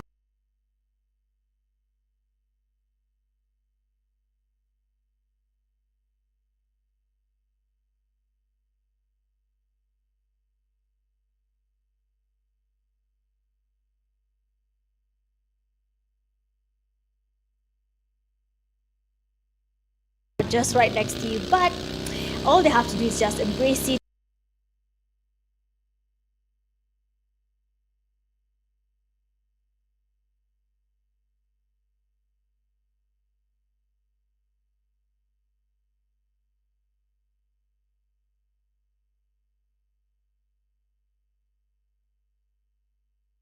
You can go ahead and go in for the push, go attack.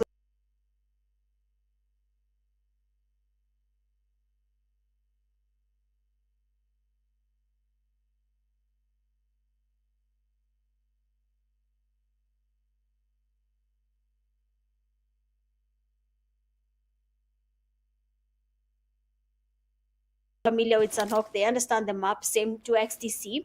So I'll be waiting to see how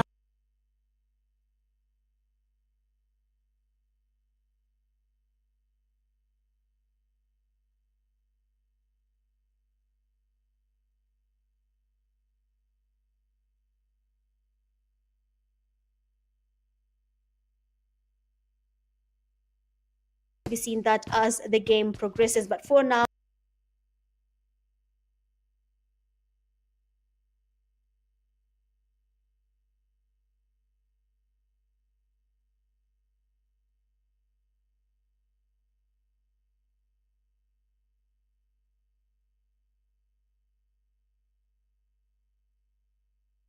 it's a bit harder, and then now they can be able to challenge Team Unique.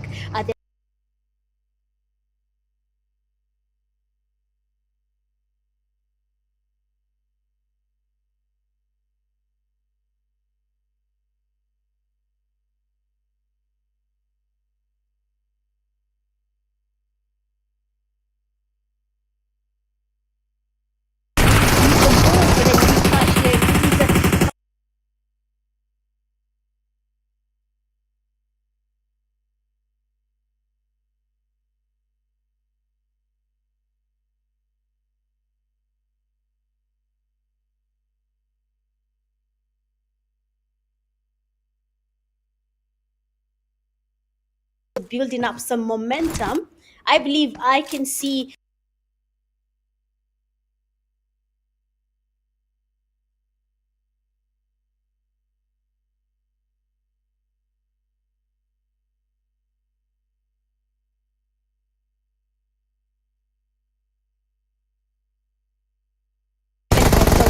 and we might be seeing the table changing sooner or later.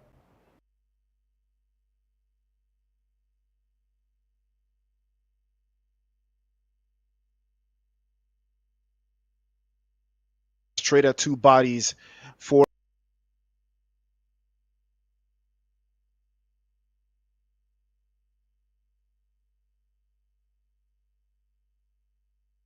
can make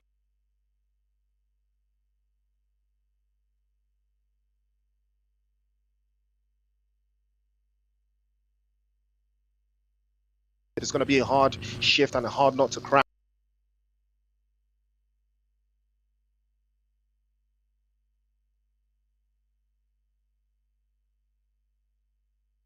Executing right now.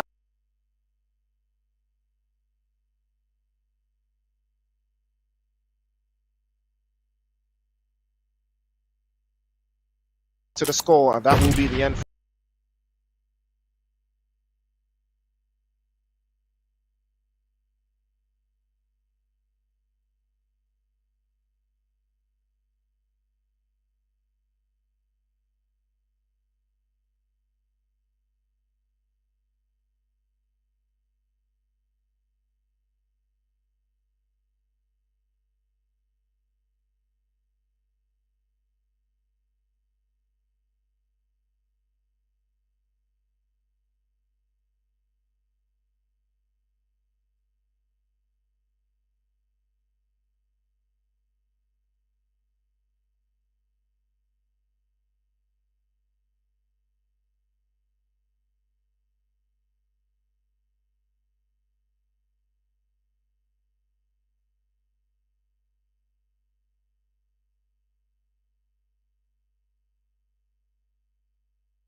10-11 Ecstasy, Wow. as they will crash out to What? 12 eSports Saitama with a final blow.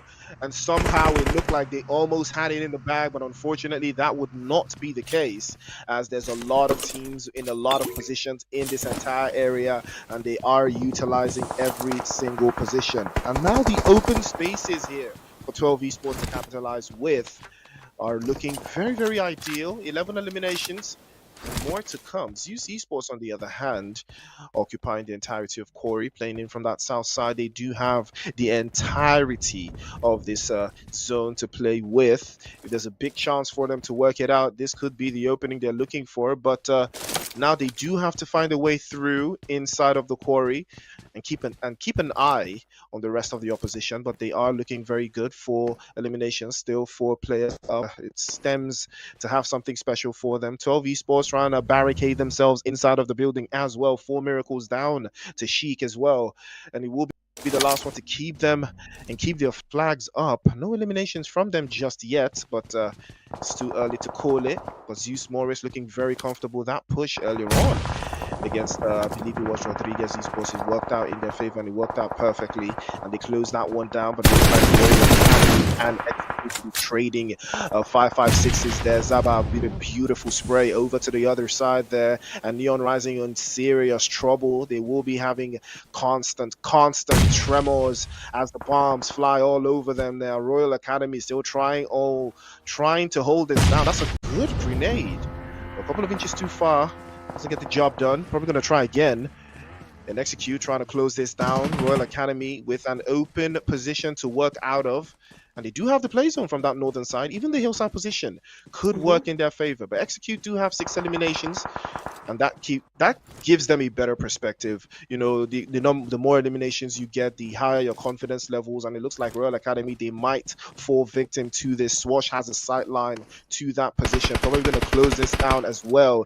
Shakir with the same idea. Neon Rising making rotations, as we all know that this is how they play in Sanok. They love to get themselves in the best positions, and here they come now, circling around and circling forward. 3 players up for Neon Rising. They could pose a threat to execute.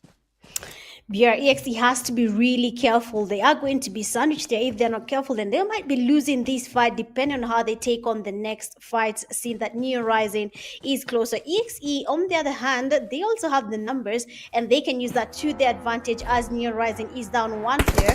That might be their saving grace for now. But as the game continues, Neon Rising seems to be engaging, and Zaber there has a beautiful knock on Neon Rising, taking Beekeeper all the way back to lobby. 2 players remain standing, so we'll be seeing how that goes. But then SU, Slaughter Unit, they are in the fight as well. Zeus is also really close, and many teams are finally closing in, and the chaos that is about to erupt here will be very hard to follow. But most of the teams might be able to catch up and survive, depending on how good your reflexes and how well you can play under pressure. Slaughter Unit player Angry Man really close. His teammates, on the other hand, are not really that close to him, so he has to be careful. 1 knock, 1 amazing spray, and he might be the only person getting knocked and casted from his team. But then EX is having blows back to back. They are taking on fights, they're taking on third parties, but will they be able to make their rotations without losing any more players? Shakid is already down.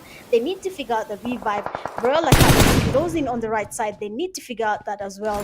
So for EXE, they did put themselves in a very tight position, and unfortunately EXE Shakid will be going back to lobby now. Zaber and his teammates Swashi and Pain need to be really careful. They have people surrounding them. Rag is there. Neon Rising on the southern side of where they are might be third party in this fight as well, depending on how they choose to go about the last zone fight. But we'll be seeing a lot of third party fights. Teams are finally closing on each other. The zone is getting smaller. Quarry is no longer a safe place to be. Everyone will be exposed here, and it's going to be a matter of back-to-back knocks from one side to the other side. Everyone will be on the losing end if they are not careful. Absolutely. If they are not careful, this would be the ultimate costs, and they will be paid here. Zeus have been playing this entire region for the better part of 3 weeks. They have been enjoying this entire place, and they have been wreaking havoc.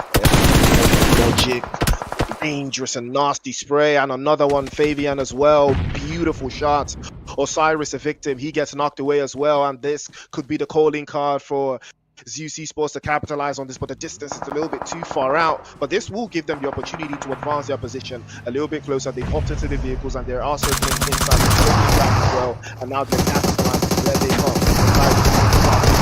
Yes, can he smoke them? No, he cannot. Molotov immediately plumbing the pressure. He turns his back to the opposition. He falls, but he dodges. Unfortunately, go back over to the other side. He goes down as well. And now the vehicle going up in smoke, but it's not going to be enough.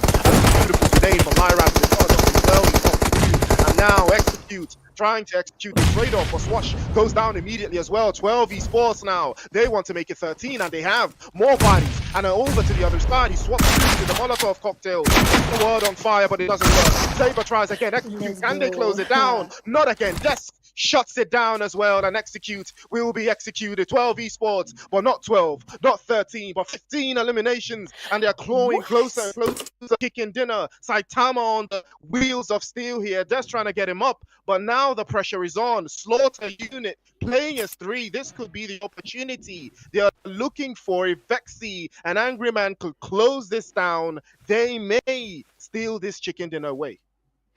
I mean, that was an amazing play. Looking at Neon Rising player, that guy, Iron Man, back is basically exposed there, and we have that guy getting that knock, and we'll be going in for that to be able to get that elimination, another number in their tally. But for now, everything is not looking good for Slaughter Unit. Neon Rising there, they're making their way into the zone. That guy being the only person remaining, the zone is no longer going to be moving. We'll be having to say goodbye to the safe zone. Now it is going to be a matter of who has the best place as the zone starts shifting. Vexy here, last player Slaughter Unit, he's going to be waiting on that guy. He does spot him, but then again, Zeus does spot him from the side there, and Faker does get the last player from Slaughter Unit all the way back to lobby. Neon Rising player, that guy going into the zone now, snaking his way through. He does hear the nades, and he basically went into that grenade. I mean, Zeus Moris there did not even have anything, or rather hustle his way to that victory, because that guy went directly into his grenade, giving him the chicken dinner,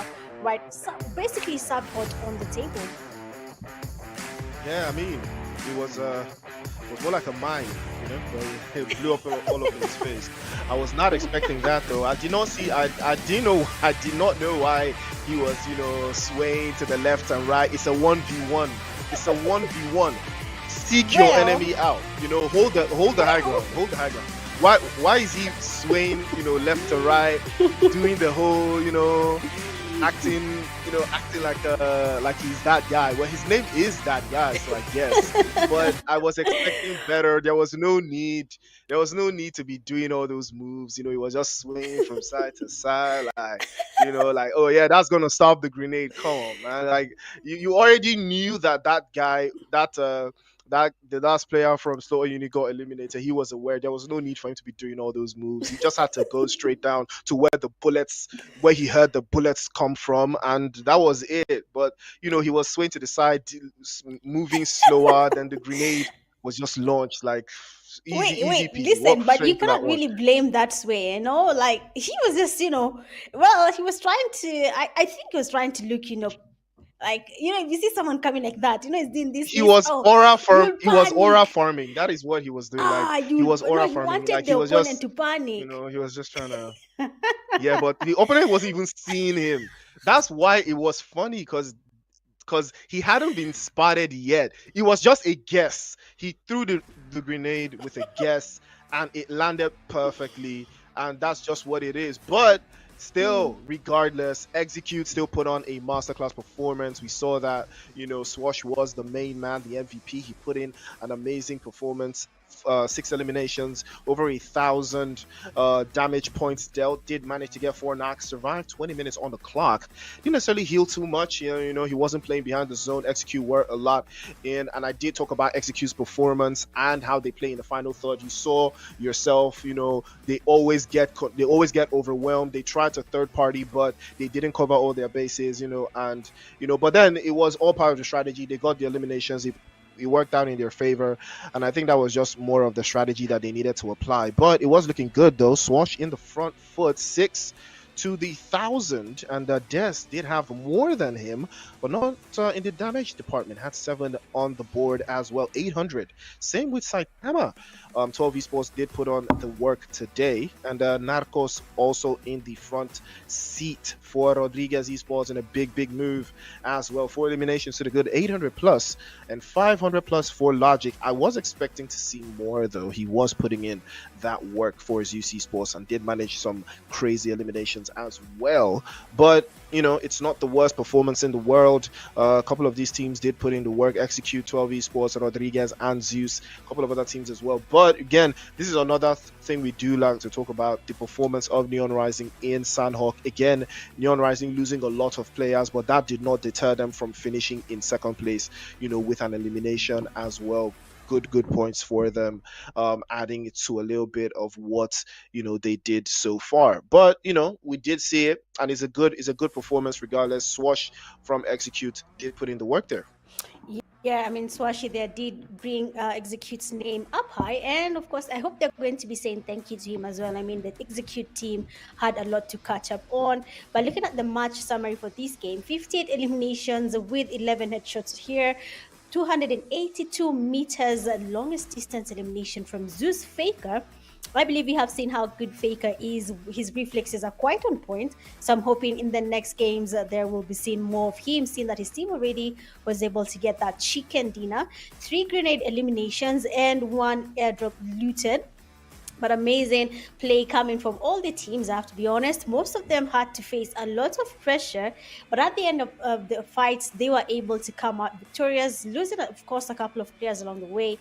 But it was a good game there for most of the teams. They really did work their way through it, and I enjoyed every single fight here in Sandhawk. I believe the teams for today, they are somehow more confident. They want to be on the winning side. They want to get elimination points. I mean, getting to 14 with 48 teams, that will be very hard. So they really have to work towards getting that 14th mark on their team. I mean, a lot of things are on the line here. Eliminations, placements, Looks like everything I might needs to be be having considered technical before they difficulties can on do my end. I'm anything. not sure, but hopefully we'll be sorted out because I'm not picking up my audio.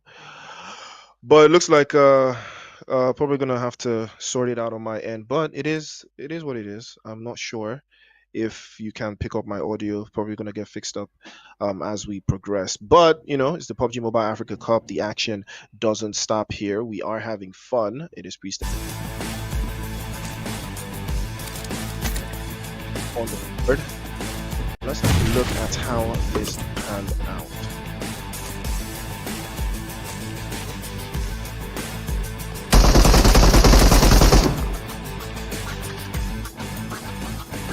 All right, and looking at how the teams have performed so far, we have a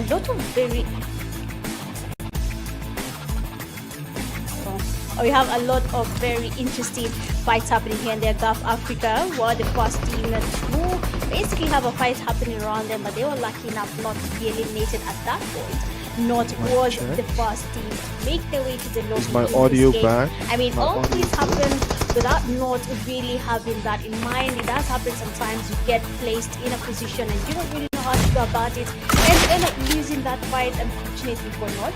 But looking at PSP here, they have really highlighted themselves. They have put themselves in a very interesting position. When it came to that was the last 2 games, we had Team Execute not doing that much, but now we are in week 2. It seems like they got their strategy back and they got their confidence that they needed to be able to dominate throughout the game. So I hope we're going to be seeing more of that as the games progress.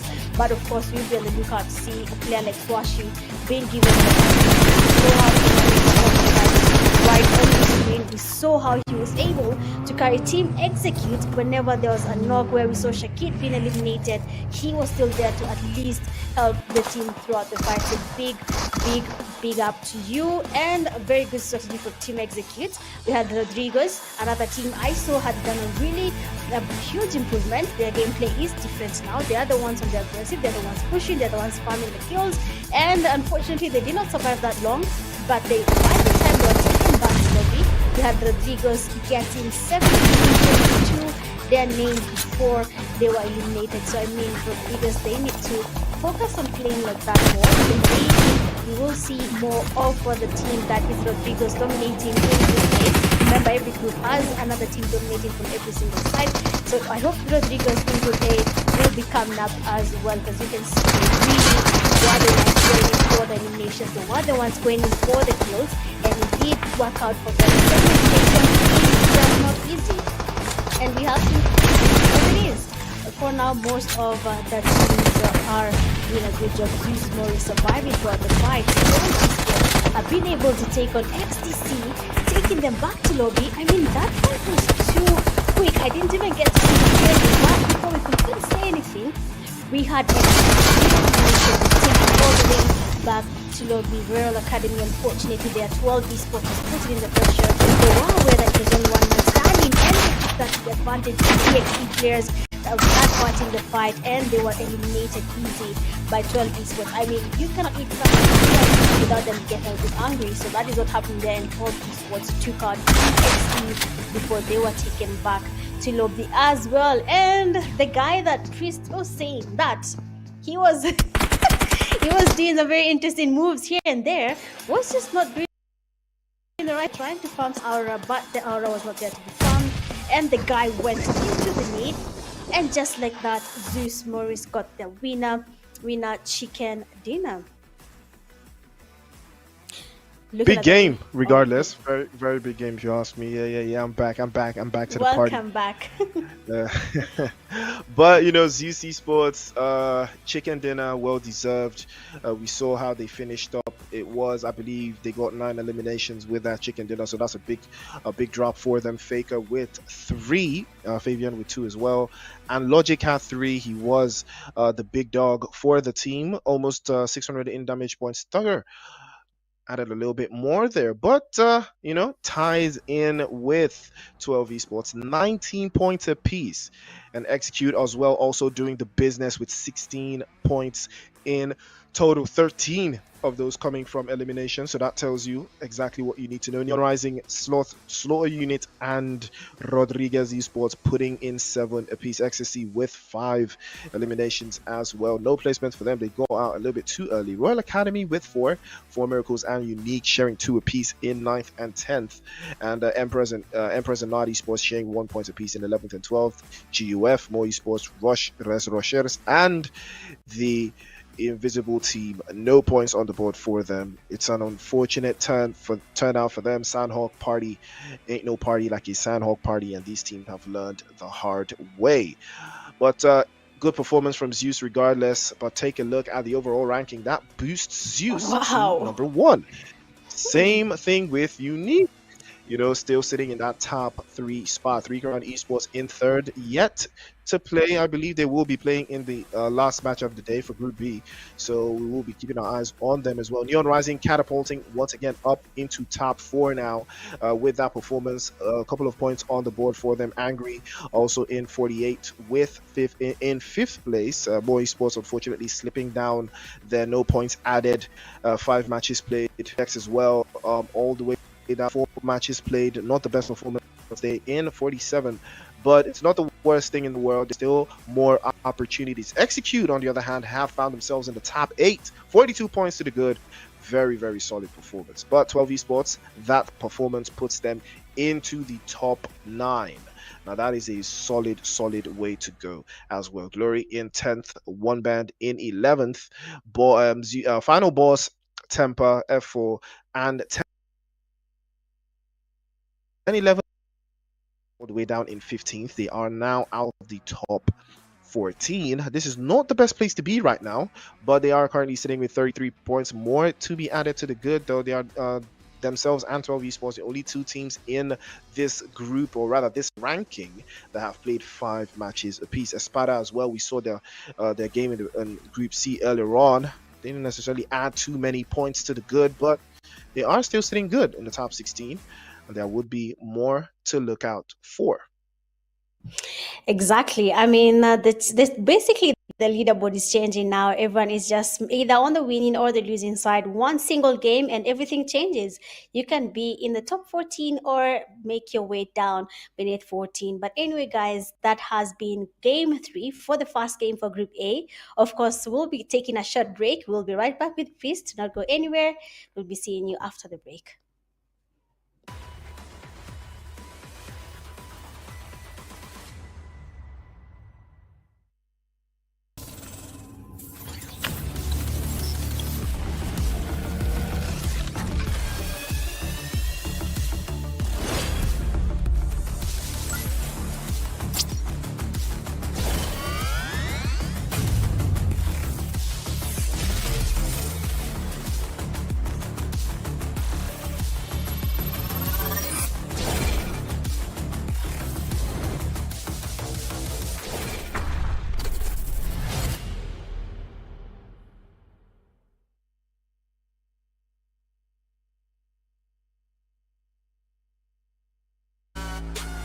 Here we go now.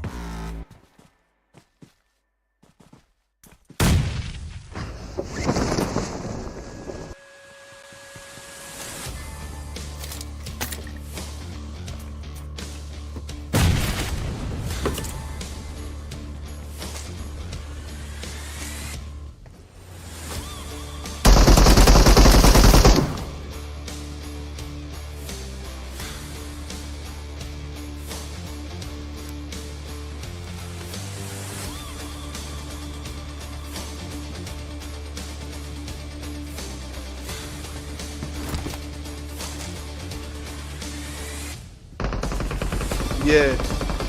Yeah.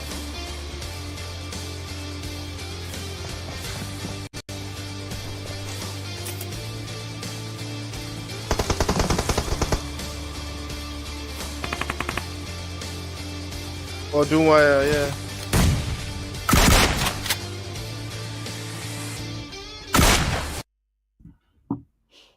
Ladies and gentlemen, welcome back to the show. It is the PUBG Mobile Africa Cup 2025 brought to you by PUBG Mobile and Infinix. Speaking of Infinix, the GT30 Pro, that is the official device for the PMAC 2025. And they came from nowhere with the GT30 Pro. They rise, and so can you. Buy now and win a trip to 2025 PMGC. Be their number one fan and outplay the rest. PUBG Mobile Africa Cup, the PMAC 2025. I mean, 3 games down, 2 more to go. We're about to hop into, I believe, Erangel, match number 4, action again. And now a different type of strategy. Some teams are going to show their level, they're going to show their intelligence and their IQ. This is the map that brings it all out. Mitch, what are you expecting? More of the same. You know, a couple of teams did show us something interesting, like Rodriguez and 12 eSports in the last game. Do you expect them to do the exact same thing when the map isn't Sandhawk? Probably, yeah.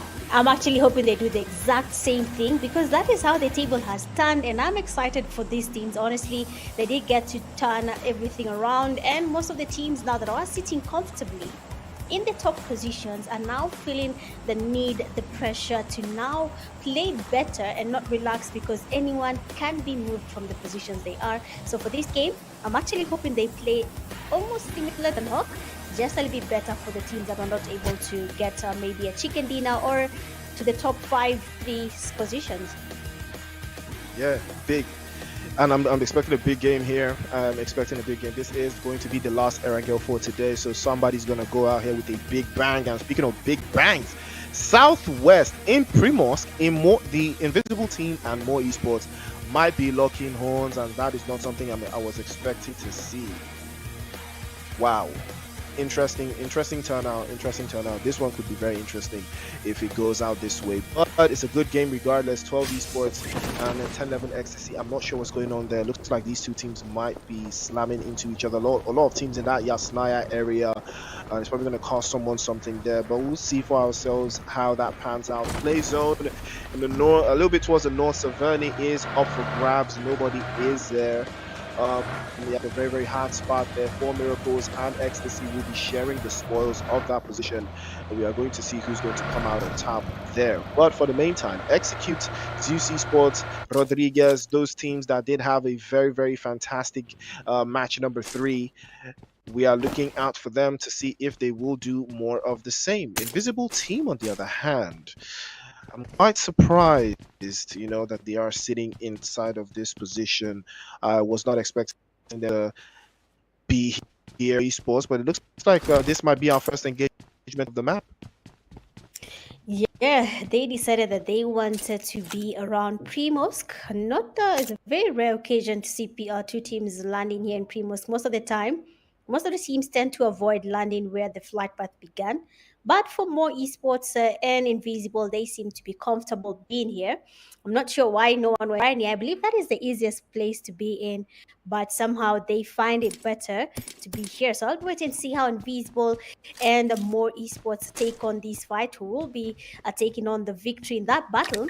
And Pochiki as well is crowded. We have Not Esports and Team Unique landing in Pochinki. That is also something that is going to be a very interesting thing to watch, seeing that Unique already has lost their slot there, being the team that was leading when the games began today. They have already lost that position. So I hope as they're taking on this fight, they have a plan. They're not going to be staying here, and once they get one of their teammates eliminated, they choose to stay. Honestly, if your teammate gets eliminated, that should be your signal, just leave. If you don't think you can win that fight, it is always good and wise to pick your battles wisely, and then maybe you can survive and get your chicken dinner later, and also the eliminations you're looking for. But that is something I've not seen happening here. Most of the teams are driven to take on fights. They want to be the ones winning the fight. They do not want to be the ones going away from the fight. Seen again, Rozok, two teams landing together, Emperors and the Neon Rising. That guy is still around. I hope we'll be seeing more of him, if he's going to be doing the same thing, or he probably has listened to Priest and will be changing his movements in the game. I think what Priest tried to say is we don't have to move around to be able to get that elimination, unless I got you wrong, Priest. Yeah, I mean, I felt he was just doing a lot, man. He was just doing a lot. He had a little bit of a high ground hillside position. All he had to do was wait it out, and just advance his position and stay on the high ground just a little bit longer and get some more intel, because he knew where the shots were coming from, so he knew where not to be. So I didn't know why he had to, sway from left to right like it was a 1v1 in, CQC. You only move like that when you're in a 1v1 and there's cover, a lot of cover or something like that, trying to bait your opponent to exposing something. But he was just trying to look cool for the cameras, and unfortunately he walked into a grenade. So that's just what it is. But regardless, I am expecting a very, very solid performance from Neon Rising inside of this game. The play zone especially plays a heavy role into the rotations. You can see them, they are sitting quite nicely in Rozok, occupying it, swallowing it up, and Emperors are going to have a very, very tough time here because they are a man short, and most likely going to cost them here. Captain and Beast working hand in hand here to gather as much intel as possible across the pond over the Express, just to feed themselves a little bit more on that intel to see if that would work for them. But very unlikely, because same thing goes with more esports as well. Landing here with Invisible Team and not having anything show for it, sharing out the loot. Again, I'm not sure whose strategy this is, but it could be one of those things. Same thing with Four Miracles, sitting outside of just south of Yasnaya. Again, more intel getting lost at sea here. They did leave Yasnaya to Ecstasy. So that in itself is a little bit of a costly thing. Not enough utilities to go around for them. Moving out a little bit too early. Play zone is out in the open though, so we'll see if more esports could capitalize on this. But it looks like somebody did get knocked away. Exotic. It looks like from the Invisible Team, it was from one of them there. Does Kelvin want to go for the flush? I think he does, but it might cost him something if he goes by himself and doesn't, get any type of protection from his teammates. Yep, he has to be really careful doing that rotation, going in for that push, trying to get a thrust on a knocked opponent. You have to really think through that decision, because anyone can be watching, literally anyone, because you just knocked someone's teammate. And I believe that is going to be something they're going to be looking at to see you don't get the thrust. And if you try to get the thrust and they spot you a knock, or basically anything will happen to you, and your teammates might also start blaming you. So I hope the team there for more esports is thinking it through. But Exotic seems like that revive will not be happening because his teammates aren't really sure if they can go in for that revive. blasted. Then Team Execute finally taking on the players from 10-11 XTC. Crusaders are immediately being taken back to lobby by Pain. Zabra now will be getting closer to XTC. We know in Erangel, XTC's favorite landing spot is in Yasnaya Poliana. So now EXE is going to put on some pressure for EX up for 10-11 XTC if they get to spot them. But for XTC, they are not going to be taking on that fight as of now. Rozak, we have at least we have another team joining the fight here. We have that is RAG, the Royal Academy from Ghana. There will be also third party in this fight. They are scouting around, seeing if there's anyone in Rozok they can take on before they can make their way into the safe zone. That is a very risky move, seeing that they are really basically in the middle of almost all the teams. The rotations are finally happening. We are in the fast phase, so most of the teams right now are looking for the safest place to hold before they can take on that fight. I mean, I think now, Chris, the teams have decided not to be on the aggressive side. Last game, everyone wanted a kill in the first zone, but now what is happening is no one wants that. Even EXE, even though they seem to be on the aggressive side, they're somehow waiting for the teams to come to them. They don't want to be the ones going in for that early fight. I think it has to do with the map, you know, and the amount of utilities that are available. I think it is one of those things that you can take a look at the zone there. Most of the teams are south and they are all packed in. Nobody is in Savannah. The entire north is open to interpretation for most of these teams, and I think that is also part of the, you know, the context of what is starting to show here, and we're seeing it now. Royal Academy and Execute working hand in hand to deal some damage against guys from Neon Rising, but it looks like it will not be the case. Lyrad will be getting knocked away there, and Beekeeper will be getting picked back up. It's a big move there, but Smoker doesn't want to commit. This is going to be a bad idea for Royal Academy. This is going to be a very hard rotation to make out of. The grenades and the utilities, they will not work at this distance far out over to the side there, but that's a good grenade. But again, not enough intel. It's not enough intel. Final Boss will trade his back. Again, Smoker is in a bad spot. It's a bad idea, and I think he already knows that, and he's trying to circle it quite nicely. Again, doesn't look like that will be the case. Beekeeper falls back behind a little bit closer there. Yang also applies more pressure, and Beekeeper gets out of dodge just in time. Final Boss, unfortunately, has been left by his lonesome here, but Neon Rising have the numbers advantage, and that guy and Cola will have to play a little bit behind here to make something work out. But there's more to cover as well over to the other side. And Royal Academy, I believe they've learned that, yeah, this will not be the case. 12 esports are continuously applying more pressure. Slaughter units as well will trade one off. And this is exactly what we expect to see in Erangel once the rotation starts to come in, especially during the hard hit. And Slaughter units will be the victims of circumstance here. They did lose 2 in that exchange, but that will not stop them. The rotation must go on, the show must continue, and the party doesn't stop. Yep, the party is not stopping anytime soon, but I'm actually surprised no one wants to fight at all. Everyone wants to be as far as possible from this fight, but then Rodriguez, they are finally closing. They have Slaughter unit right in front of them. We can see a car chase, and Mahiri is going to be falling, is going to be a victim of a car chase right now. Mahiri is just but the only one of the 2 players surviving from Slaughter unit. Him and Angry Man are the only hope left for Slaughter unit. But then again, the Rodriguez eSports is not letting these guys get away from them at all. They want to chase him till the end of the game and then get that elimination. But they have to be really keen about the zone here. It could go either way. They could get really damaged by the zone as they try to get on the last 2 players from Slaughter unit. So everything right now is really hanging by a loose thread for all the teams that are playing in the blue zone. It is getting smaller. The zone is going to become a little bit more damaging, and Unique Esports is making a very interesting rotation as well. I'm yet to understand why most of the teams are staying outside the zone. Yes, maybe the late rotations is what they want, but staying outside the zone is not the way to go about it. Stay by the edges of the zone, wait for the zone to start closing, move with it. Don't stay in the zone and start moving with the blue zone.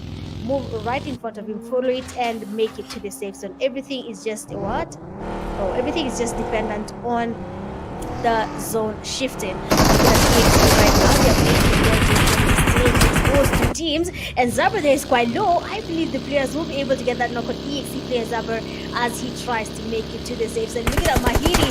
I mean, Rodriguez is not giving up. They want to take down Mahiri as he's alone. They will be going for that push, but then Mahiri, amazing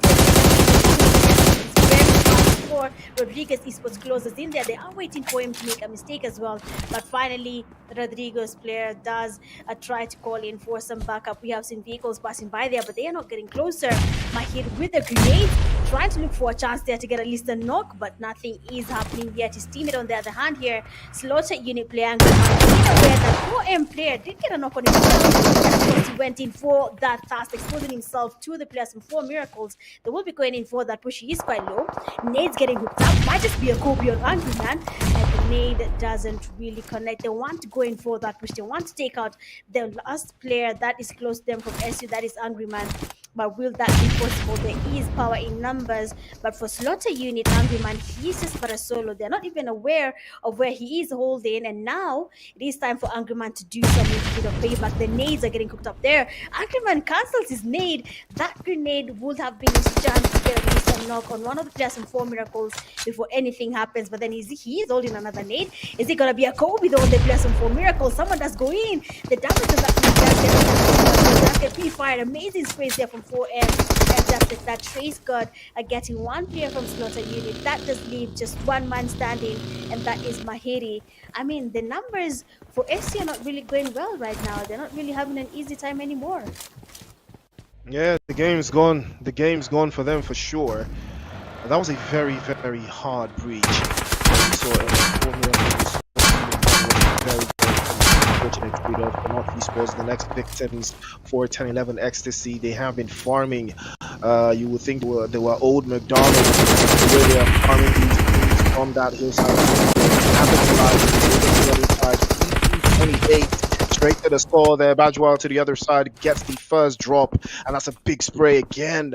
And that keeps the pressure off Not Esports for the time being. But Rodriguez have the utilities and the wherewithal to close this down. But 10-11 Ecstasies, they smell blood in the water, and they want a little bit more. They want more action, and they want to close this down. They want to deal with the bodies in the ocean and toss them all the way across. You can see Bego on the other side there, and Will Trade-offs as well. Praxis gets knocked away with the Bison, and now that would be an opening for Ecstasy to capitalize on.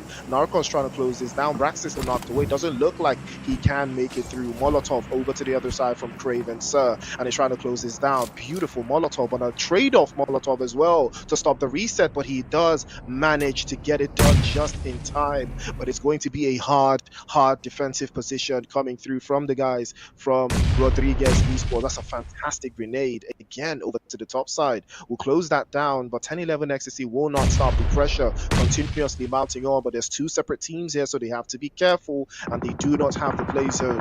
All of these teams settled on and nestled quite literally couple of inches by the edge of the circle. It's going to be a hard movement, but 10-11 Ecstasy, they will prioritize the play zone, and so will the rest of all these other teams. Trader will try again to set it back. Surely that will be the end of the road. The other side again, gets the drop immediately, and that will be the end of, even if it does get knocked away, but Not Esports will take one for the road. 2 eliminations for them, and that is enough. That is a big win for them to get out of there with at least 2 eliminations. Yep, getting some eliminations to your name is very important. Any elimination at this point matters. 1 elimination, 2, 20, all those numbers are very much impossible, very important, because it is going to take for some of the teams to get their points up if they do not have enough eliminations. But for now, I think there is eliminated. Rodriguez again, unfortunately, does face that fate of going back to lobby, even though they stand a chance of doing a really good job at the end of the day. But for now, the game is just not their friend as of today's matches. 4 Miracles holding a compound around is Naya. We can see Neon Rising player, that guy, coming as well. And Nade is getting cooked up though. Is he going to be a Kobe and Goblin? That Nade really needs to be perfection. But then unfortunately for that guy, there is no one there other than just rocks. But we'll be seeing if that's going to be something he will realize as the game proceeds. There we can see final boss passing by as well. Goblin exposing his location. As soon as he moved there, Neon Rising was able to locate that there is a player in that compound, and now the forces are here. They are gathering up. They want to go in for that push. Kohler getting closer. One grenade, one perfectly launched grenade will be taking Goblin all the way back to lobby, but then immediately thinks on his feet.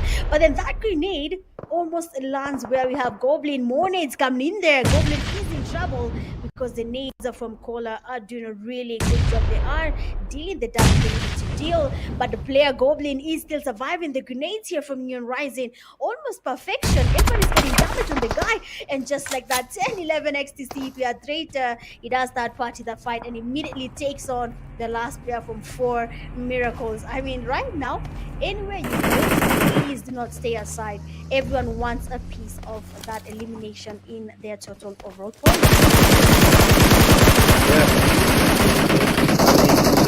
Quickly. Bodies are dropping though. There's rather 30 players on the map left. Looks like GUF are trying their best to close this one. That's a big one over to the other side there. Shiro almost getting the job done, but it's not enough. We're going to think twice about that one, the way he's tossing those grenades, but it could be working out. And the way they are trying to hold it down, big possibility regardless, but 10-11 still with a couple of eliminations there. Ooh, Bego is trying to send some shots from the hillside right through the openings of this shack. Now, I don't think those players are in the zone, so I think it's going to be a very, very hard day for them to make it out of that position. But more esports are with their own objectives, making their way out of warehouses to get a better spot. Remember, it's all about finding a spot in the zone you can be offensive and defensive at the same time. That is what wins you these types of games. Zeus eSports, they do have the objectives, they do have the mindset, and they do have the plan. And all the points you can get here will catapult you to a very, very high spot on that leaderboard. Crypto has led the initiative for the most part for the guys from Not Esports, and it looks like that will be washed out on the sides. Sets his eyes onto the guys from Neon Rising. Final ball out as well. And that's the big one. Is the follow being held. Stable shots from Exist from Team Unique, closing down one after the other. Kohler as well will trade one with the S-K, and now Neon Rising will try to capital up a hand there, but Not Esports, they will come to the end of the road at the hands of Saitama from 12 Esports. 12 Esports, we see that will be the end of the road for them as well. And turns out it is going to be vengeance for Ecstasy, as Traitor will put the final blow for 10-11 Ecstasy against 12 Esports, as they did to them in Sanhok. It was Saitama as well. Now take a look at 10-11's position. They are occupying the zone. They are in a 2-1 split, and they are utilizing it to their maximum effect.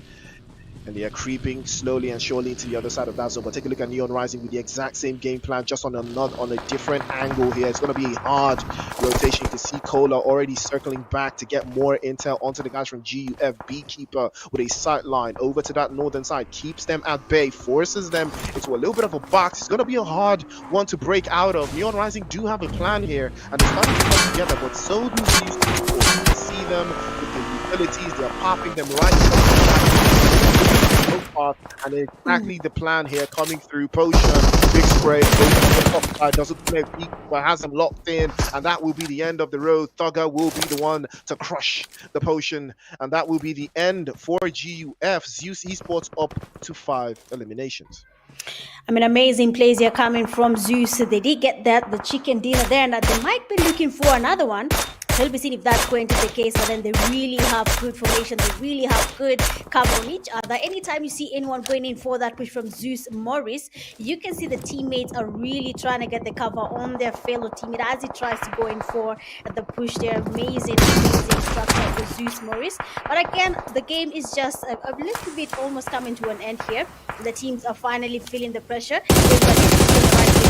Time. Otherwise, everything will be basically leaning on how the teams take on the last zone fight as of now. Neon Rising being surrounded. We have Zeus Moris really trying to get the damage on Neon Rising, but will it be possible? Seeing the zone is about to put some pressure on Moris here. They need to make their way into the safe zone before they can start losing players on the safe zone, on the blue zone right now. But for Logic, Nade is getting cooked up. Is it going to be a Kobe though? Is it going to be connecting? Are we going to be seeing Neon Rising finding their way back to lobby just by the grenades launched by Zeus Moris player? That is Logic. The nades are not really getting that close, but then he really needs to have precise nades to be able to take out Neon Rising. As of now, Logic trying to cook up more nades. They are holding the edge of the zone right now. They have to wait for Neon Rising so that they can get at least more eliminations to their name. 6 is not enough.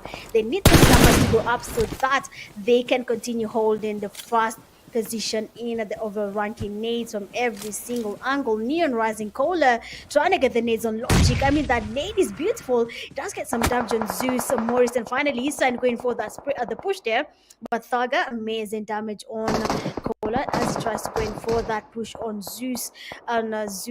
But for now, Thaga and his teammates, they will be waiting for Neon Rising to make a mistake. They need to make their rotations. Beekeeper being fasted. 2 players standing. Cola and final boss. So teams get the take of the final here. They're going for that push, and Cola line there has been spotted and taken all the way back. So I believe just 1 man from Neon Rising, and that is final boss. XTC still surviving. I believe this is also an improving strategy for XTC. You say that they need to take their time. They need to understand the game. They need to understand if their patterns work. And it seems like for XTC right now, they're finally working out.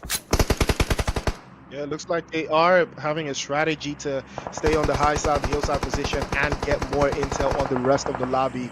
And it looks like it might be working. But Zeus Esports is in a beautiful position. Amar, though, has been spotted.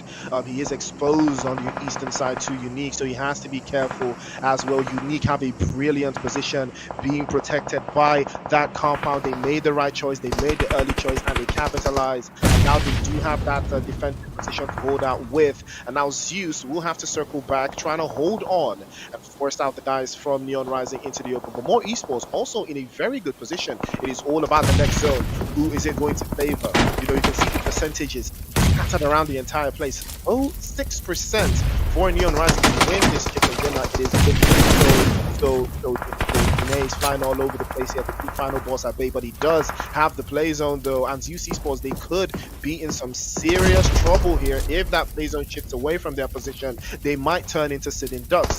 Others onto the high rise position, trying to close this down. They know it's a 4 versus 1, but they do not want to commit all of their bodies forward just yet. And take a look at that. The play zone has shifted, and it has favored Unique. And what a unique place to be in right now for them. All they have to do is sit back and relax and allow the rest of the other teams to force their way through and hold their lines. Now it's all a matter of 10-11 XTC's next plan. Do they want to crash the party? Do they want to go and take the building away from Unique? Because if they do, there is a chance that a third party might ensue and turn the game on its head. Amara with a sightline over to Zeus Esports, over to the northern side, finally spotted. He does see final boss, and he will shut it down. We're down to 4 teams now. More esports over to the other side. Logic finally with a sightline onto Bethel, gets it knocked away, but he will not get the flush. It's too far out, and they will be able to hold the lines for at least a little more time before the next zone starts to shift. And it's a little bit too early, but suppose, and that is the danger. Unique now will capitalize on that position. Faker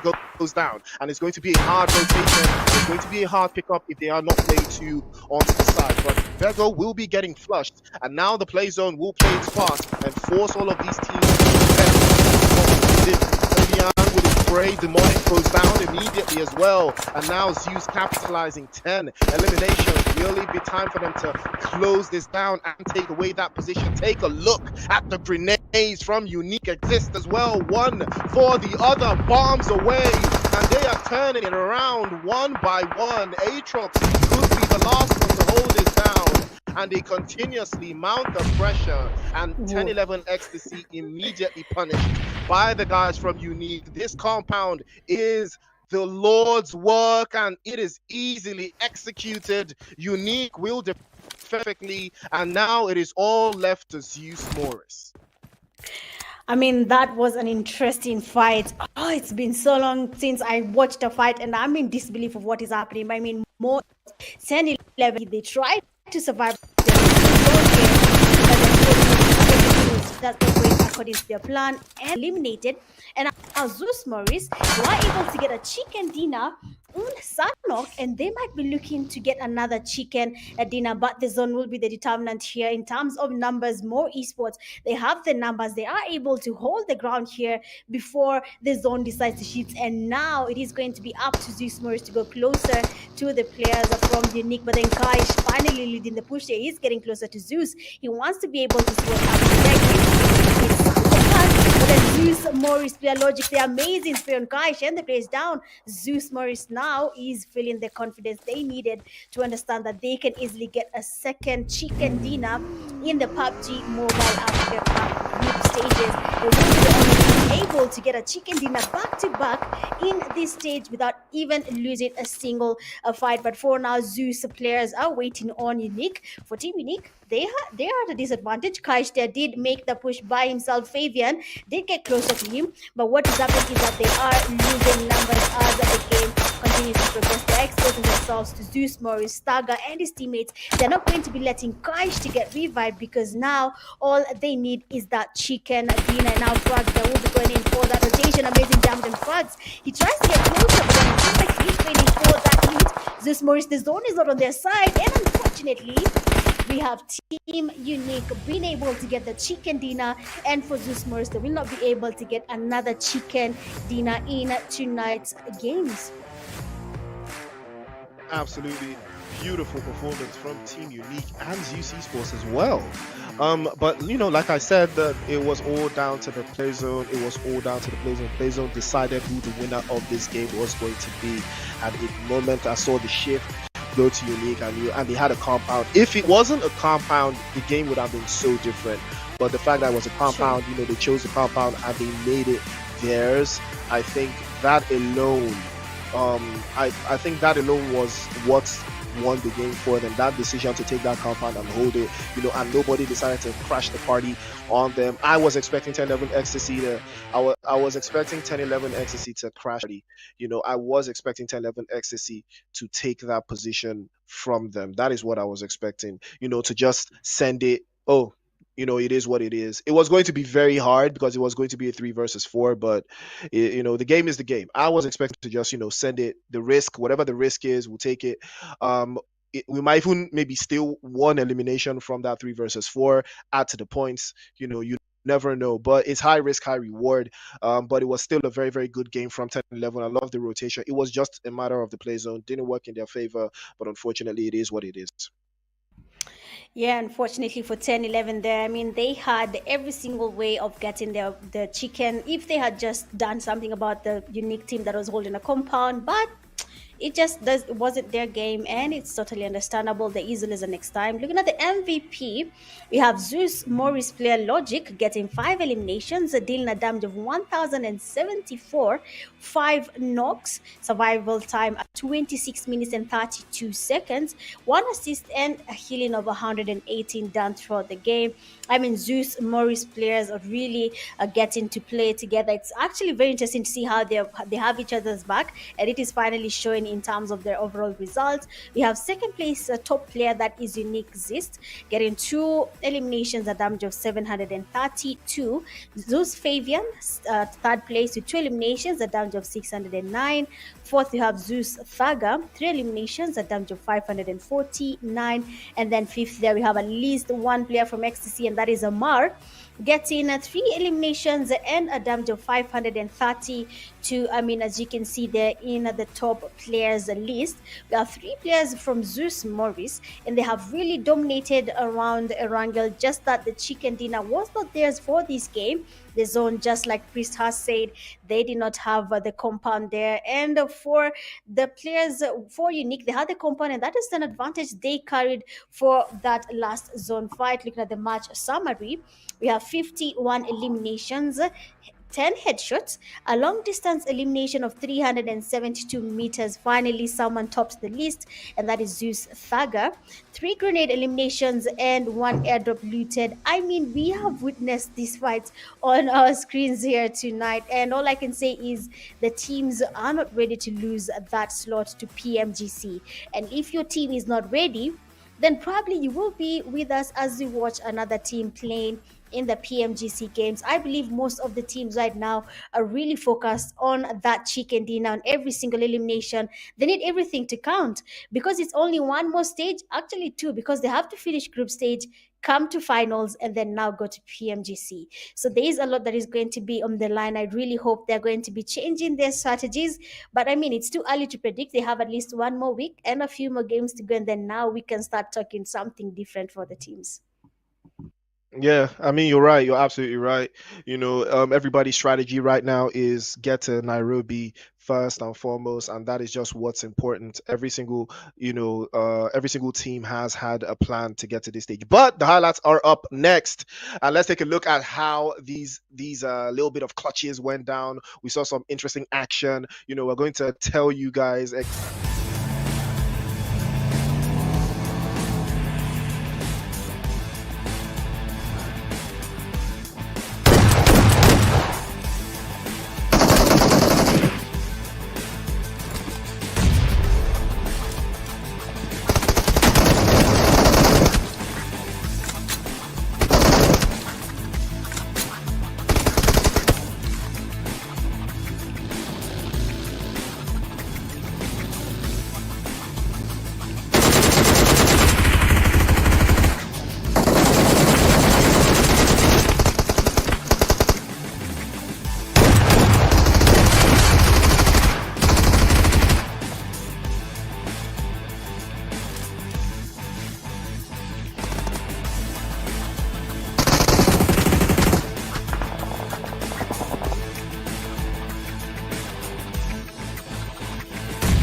Came together for Team Unique.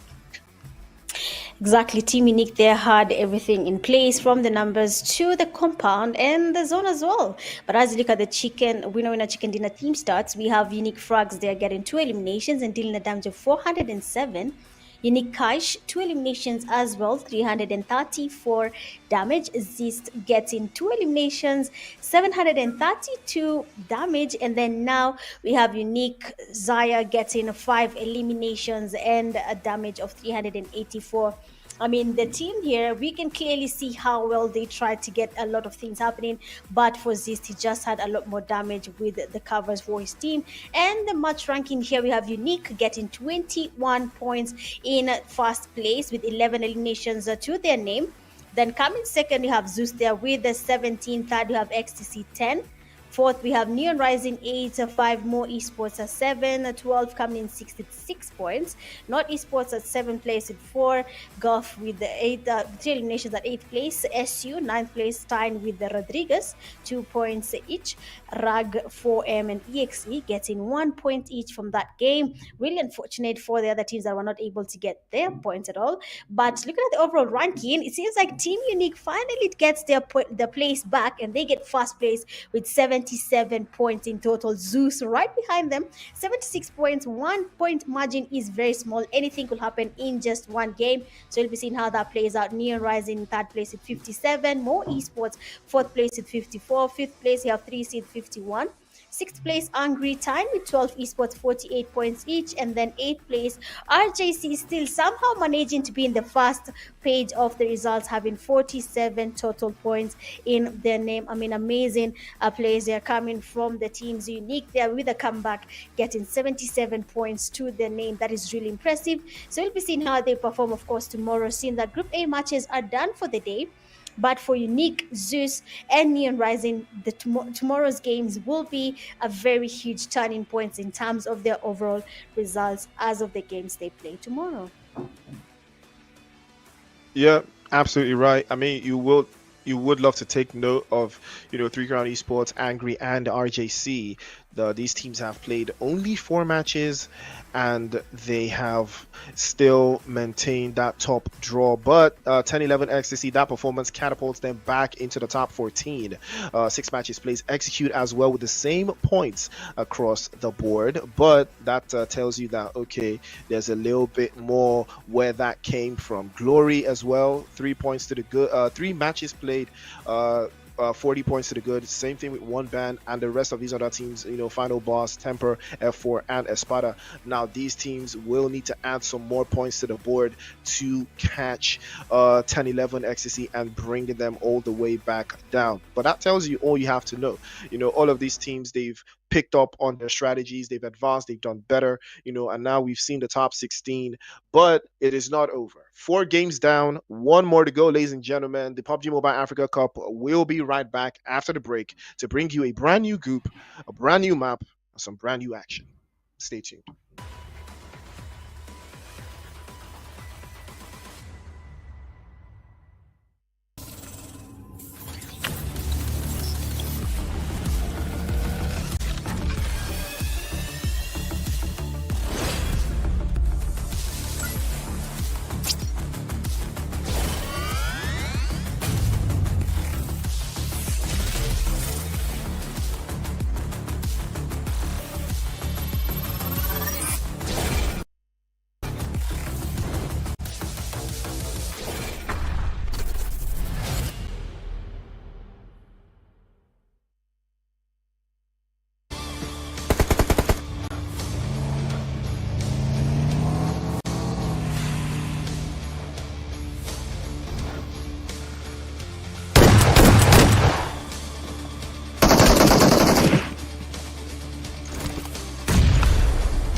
Ladies and gentlemen, welcome back to the show. It is the PUBG Mobile App 2025. It is Priest on the mic, and welcome back again, PTK. PTK, how you feeling? Brand new group, brand new. What's your energy like?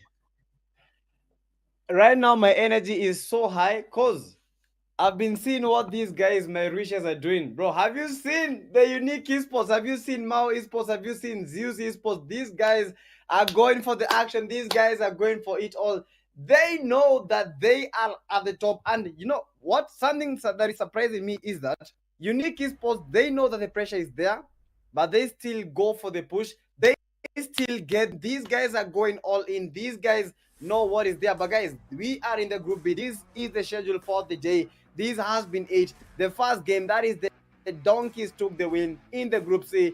The second game, that is the Glory Esports. The third game, Zeus Esports. The fourth game, Unique Esports. And right now, we are in the final game of the day 3, and that is Miramar. It has been awesome, and we are expecting to see a lot of actions and a lot of turnarounds because we've seen the first game. The team that won the first game did not win the second game. They fumbled so bad. The team that won the third game is not the same team that won the fourth game. So I believe we have the competition and we have the trendsetters at the moment. Team Unique. But right now, guys, group number B, these guys in their fifth game, what will they do today? What is their mentality right now? Please, what do you think is going into the heads of these players? They know that Team Unique is at the top. They need to pull up their socks. They need to pull all their resources and bring all their manpower, because if they don't, they're cooked. What should they do? What should they do? You're absolutely right. I know that going into this game, they've probably seen the leaderboard right now. They know where they're sitting. They know that every other group except for Group C, they know that Group A has played more matches than them. They know that they are tied with Group C as well. So now the pressure is on them to perform. So, and they only have one to play today.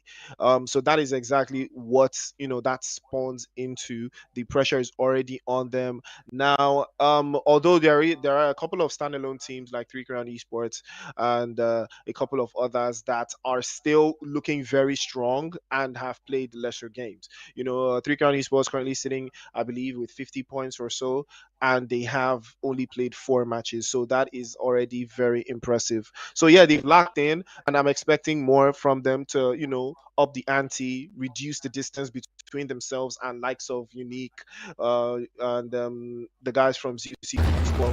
This would be a perfect opportunity to reduce that deficit.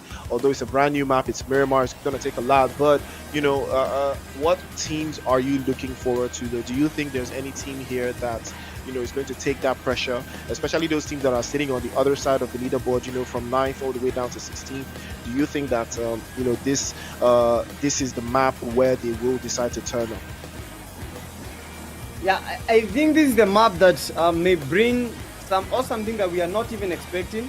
The Three Crown Esports, they know that they are losing it at the top, so they need to pull everything that they can. The Three Crown Esports right now, Nigeria has been watching them. They have been the top 3, but right now they are fighting for their like game 5. We also have teams like the Rage Astronova. These guys are good and we know of it. These guys are awesome. They have the skills, they have the tactics, but how are they going to be performing when they know what is at the top? How many points are, what is the difference between the points between them and the top leaders? They know the difference between the points, and right now they have all the pressure with them. They have, I think they need to have the right mindset. And already, guys, a fight is already brewing, and the map is on the south. And look at that, the plane path from the west to the east. It is crazy. And right now, no one in San Martin, in Minas, no one at Pecado, Monte Nuevo, also very isolated. But right now, southern part of the map, this is where the action starts. This is where we start the game. This is the last game for the day 3 in the PUBG Mobile African Cup. And I hope, Africa, we are all watching in full support of our teams as they race to the top 14, and finally as they get to play in the LAN tournament that is in Nairobi, Kenya. Don't forget about that. And the team that shall be leading there will be playing in the PMGC. Yo, Priest, what do you think? How do you feel about us going to the PMGC? Us as African players. How do you feel about that? I mean, it's incredible, it's a big leap for esports, being able to represent the region, at that level and an S-tier tournament, big prize money, big experiences in Thailand, at the end of the year. And most of these players, they will get the opportunity to, to play against the very best the world has to offer. So it's something that I have been looking forward to. I did see the, official list. So hopefully, as more time goes by, more slots, to the region. But for now, one, and it's a big shout out to Infinix Pubg Mobile for bringing the opportunity, to Sub-Saharan Africa. It's a big win. It's a very very big win for us. Hopefully, we will see more quality as the tournament progresses. But regardless, right now, it's now a matter of who, because Mercenary Union they've drawn first blood, against, I believe, DBK, right? And yeah, they've started to deal damage across the board. They started dropping bodies right off the eliminations to the 21st century. On the other hand, it's not looking too bad for them as well. They started to trade blows against, I believe, Rescue Esports, and it's a very very good way to start. We did see the zone playing from the southern side because of that playing path. We saw that now teams are gonna have to deal with themselves a lot earlier than they did because of that playing path. And like you said, a lot of the areas in the north are very very empty, and those rotations, they might be a little bit too early right now, but it might be the best. Yeah, and guys, as we continue, you need to remember about Miramar, those close range fights, very very crucial. You need the SMGs, as we saw from the F4. I think that was Sham. Yeah, Sham was the one that hit the one before with the SMG, and we shall be looking forward to see a lot of such kind of gameplays when it comes to these Miramar games. The long range weapons, Mini 14, SKS, put them into play. Apart from that, look at the SMGs. We have the SMGs, we have the Uzis, we have the UMP 45. Apart from that, don't forget the shotguns. That is the DBS pump shotgun, S12K. These are the weapons that you need to be wielding if you want to stand a chance of winning these Miramar game. And guys, as we continue to ask from Kenya, already at 4 eliminations. We have the Angry X. This is Aspect still at 0 eliminations. They are fighting at the moment, but he chooses not to engage in the fight, but rather make that strategy, going back to his team and re-strategizing as we know it. Already one team eliminated, and right now we are down to 14. I think it's 2 teams. We are down to 14 teams. Angry MLK, I got it knocked, and the fight is already on. The Rangers run over. These guys are going all in. Get your popcorns ready. The action is just beginning. This is just the beginning of it all as we know it, guys. Yeah, the Angry This Switch is still has just eliminated. Yeah, you're right. You're absolutely right. You're absolutely right, PTK, because but like you said earlier, it's Miramar. Strategy is a little different. Everybody's trying to do what is best for them, to get the maximum amount of points. But don't forget, I'm a firm believer of high risk, high reward. If you want to get something done, you got to make something happen relatively very quickly. The earlier you do it, the better. Again, a lot of these teams are going to be caught out on that third shift rotation, and we've already lost one team. It's going to be very expensive for some of these other teams as well that can't seem to find their way through inside of Miramar. And also at that, Miramar being the first game is also very mental for some of these teams as well. They would have loved to have an Erangel or something along those lines, but it's unfortunately not going to be the case for them. But I think tomorrow they will have their Erangel, so I think it's a win-win. They probably start the day fresh, but it is going to be just one game for them, so this game has to count. Every game counts, PTK. Every game counts. Yeah, every game counts, guys, and this is their first game for the day. and their only game for the day. They have games tomorrow, but for today, this is just a test of how curious are they, how ambitious are they when it comes to this tournament. This is the PUBG Mobile African Cup. Don't forget about that. This is the biggest thing in the African stage, the PUBG Mobile scene. One of the African. They are still at the temple.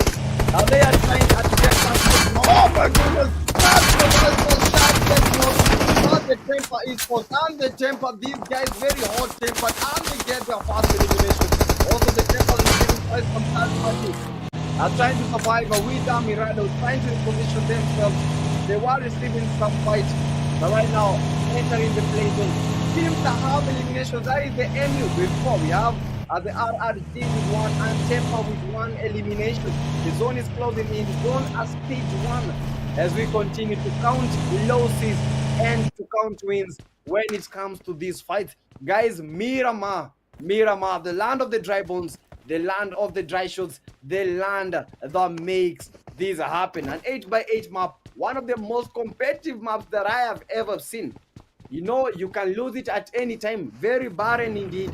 Very open. Get the action in. Get to the play zone fast.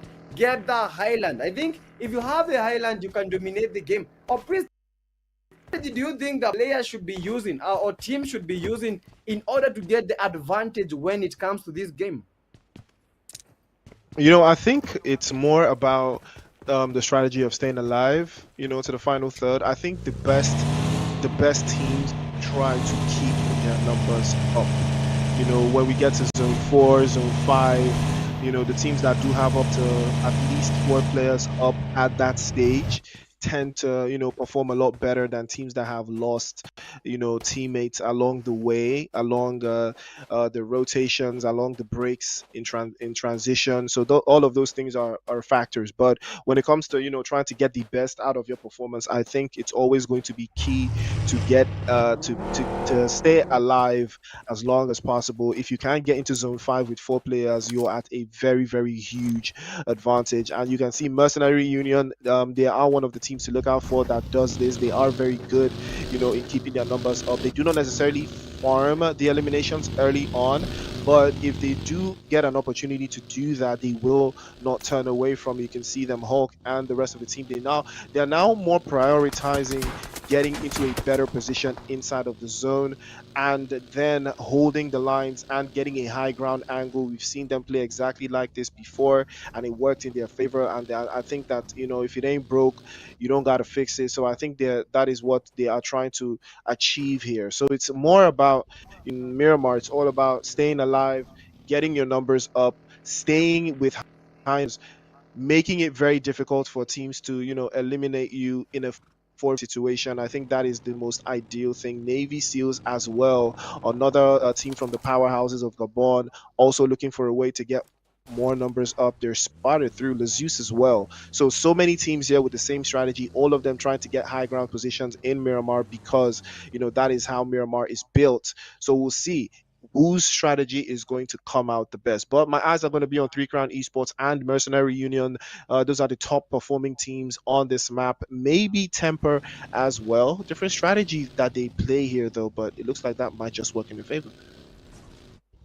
Oh my goodness, well said, well said, well said. But I'm seeing some improvement when it comes to the Mercenary Union. These guys are well composed today. They are patient and they're employing some new tactics. Because in the previous games, these guys were getting eliminated almost fast. But for today, these guys, they have locked in. Being their first game today, 4 eliminations already. But you know what? Let me not jinx them. Let us wait for the game and see how it is all going to boil down. The Driss is some other contenders. These guys have been pushing it all. They know that they have a shot of getting to the top 2. Not even the top 3, I'm talking about the top 2. And eventually the top 1, they have that opportunity, they have that chance. And right now, it's all unto them. It's all in their hands. The ball is in their court. Are they going to shoot or are they going to hold the ball?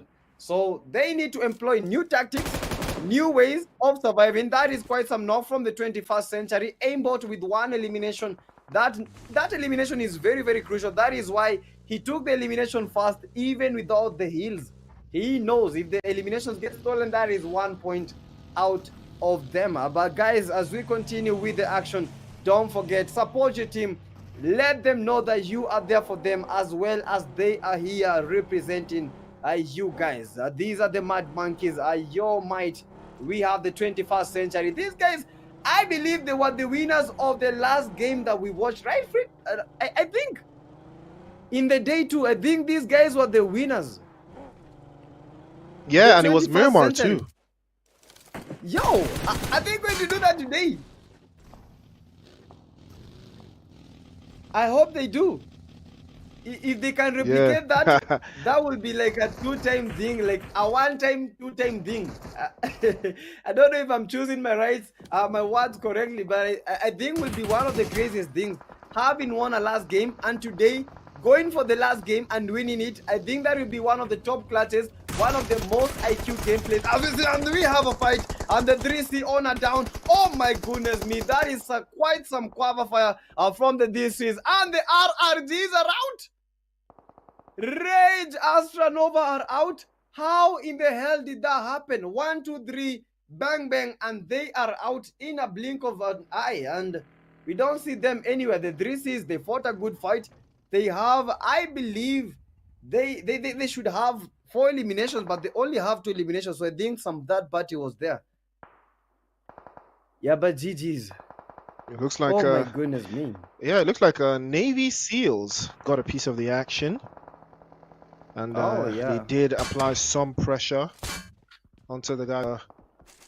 I believe 3 Crown eSports as well, and they are going to be feeling it too, but doesn't look like they want to commit, so I think 3 Crown should be fine getting their numbers back up, but it is going to cost them a chunk of utilities to see that one through, but it looks like things are not the worst part, but it looks like 21st Century won a piece of the action as well. That's a good grenade onto Merrick, but too far-fetched to do anything about it. And 21st Century is going to be a hard breach for them. They are a man down, or rather a man less, as they are starting as a 3-man set. So it's going to be a very, very difficult breach for them. 3 Crown eSports have every single corner covered. Merrick applying that pressure over to the other side. They do have the northern position covered as well, and they are outside in the zone. Again, this is not necessarily the best call from 21st Century. It's going to be a very, very difficult position for them to breach. They are forced out into the open. 3 Crown eSports back to full strength. Yeah, this is not going to work. It is not going to work for 21st Century at all. It is going to cost them a lot more than they are willing to risk, and you can already see Quilla with the Mini 14 and the angles lighting up. Aimbot has to be very careful. Quilla is quite dangerous with that Mini, probably gonna take his helmet all the way down and probably knock it off his skull, and it is going to cost him in the long run. But Navy SEALs looking good though, that position, not the worst. It looks like he might be able to yield something for them, and as we talked about earlier, Aimbot actually found a way to circle back and get the position for 3 Crown eSports, but they will be able to circle up nicely in that northern hillside position, and they will be able to hold it down for the meantime. Yo, quite some nice gameplay that we have seen. 3 teams already eliminated, and we have a fight. 21st Century. They are trying to replicate. Oh, they did on the final day, and right now, these guys, they mean business. 2 eliminations already for Aimbot. But they are 3 players. This is Zeus, RC Emperor getting knocked, and they are going for the push. And Zeus. One of the players is down, and they are getting pushed and pushed out. RCS Peggy getting that knock, and it is quite some gunfire fight. And the RCS, they win the fight. But how is that team not eliminated? I think Zeus, they had other players in different positions. So 2 of the Zeus players are surviving. RCS, they won that fight. They have 4 eliminations. Make that 5. RCS, that is the Rescue Esports, 5 eliminations as we speak. And they are currently, oh my goodness, Rushiano eliminated. And the Angries, they are coming in for that party. They know that these teams, they have casualties. And that is why that was the right call for them to make. RCS, only 2 of the players are remaining. And that is the Emperor and Spikey. buzz.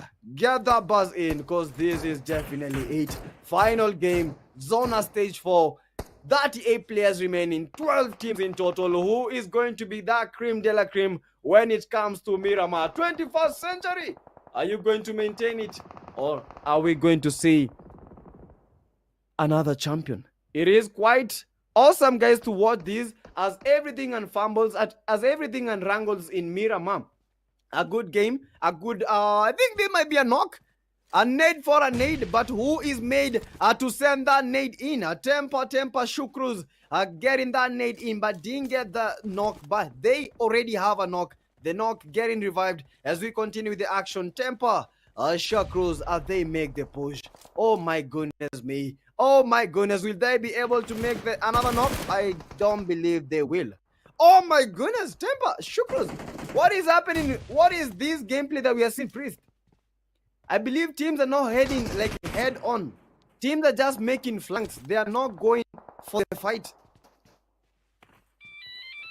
I mean, it's all part of the strategy, right? It's still part of the fight, but it looks like it's going to be a hard one to knock through here. Trying to go for the finisher with the DDS, trying to crack this down. Temper, the Mad Monkeys locking it in, but looks like that will be the end of the road for the Mad Monkeys, as Shukras will put that one down in a 3-piece against the Mad Monkeys, and they will be sent back into the lobby. Unfortunate scenes for them, but it looks like 3 Crown Esports will finally get their hands on 21st Century.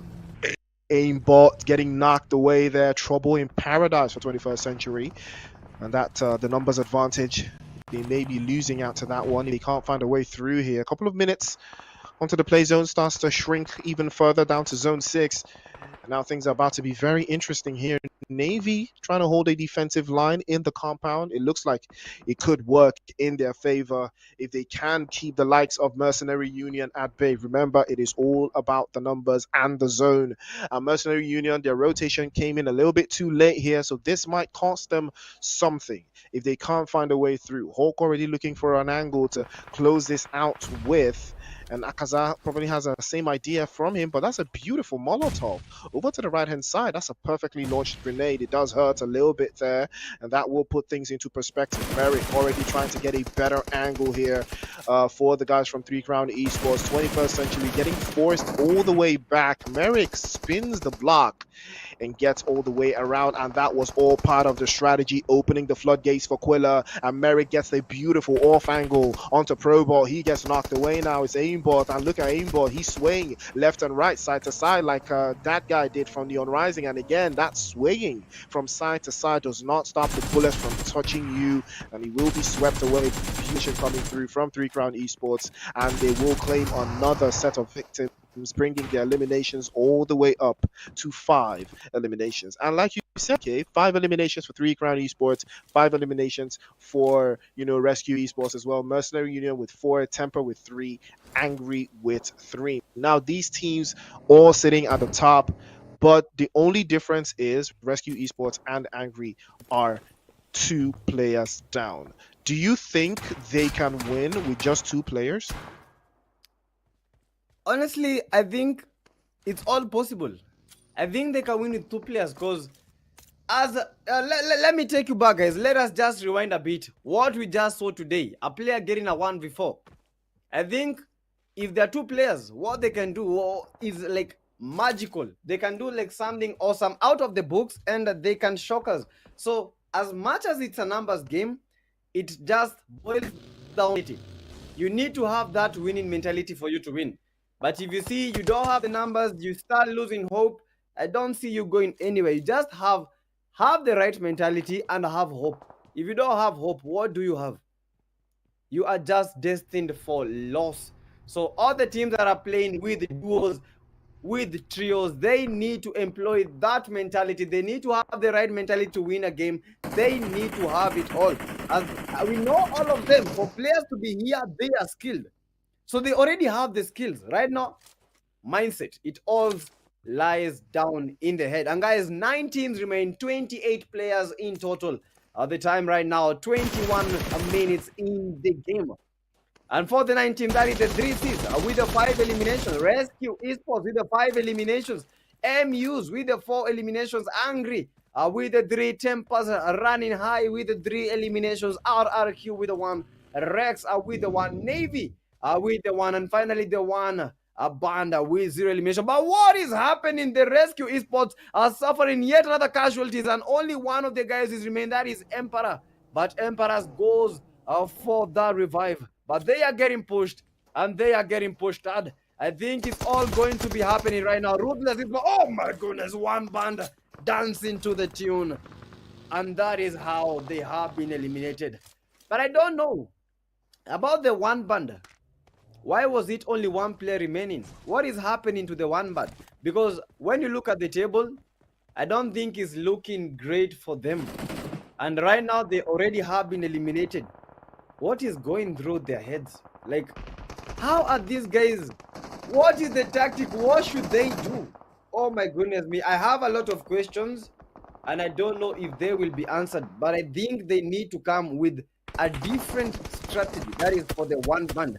As we continue, we have the Ruthless Esports. That is vaccine, getting vaccinated. Nowadays, only 2 of their players are surviving. 2 of their guys eliminated. And the action is still on. Ruthless Esports vaccine is still down. Emperor, they are going for it. They are going for it all. Priest, the fights right now, they are wrangling. All the teams that are holding positions, they are fighting. Are they going to get the knocks? Are they going to get the win?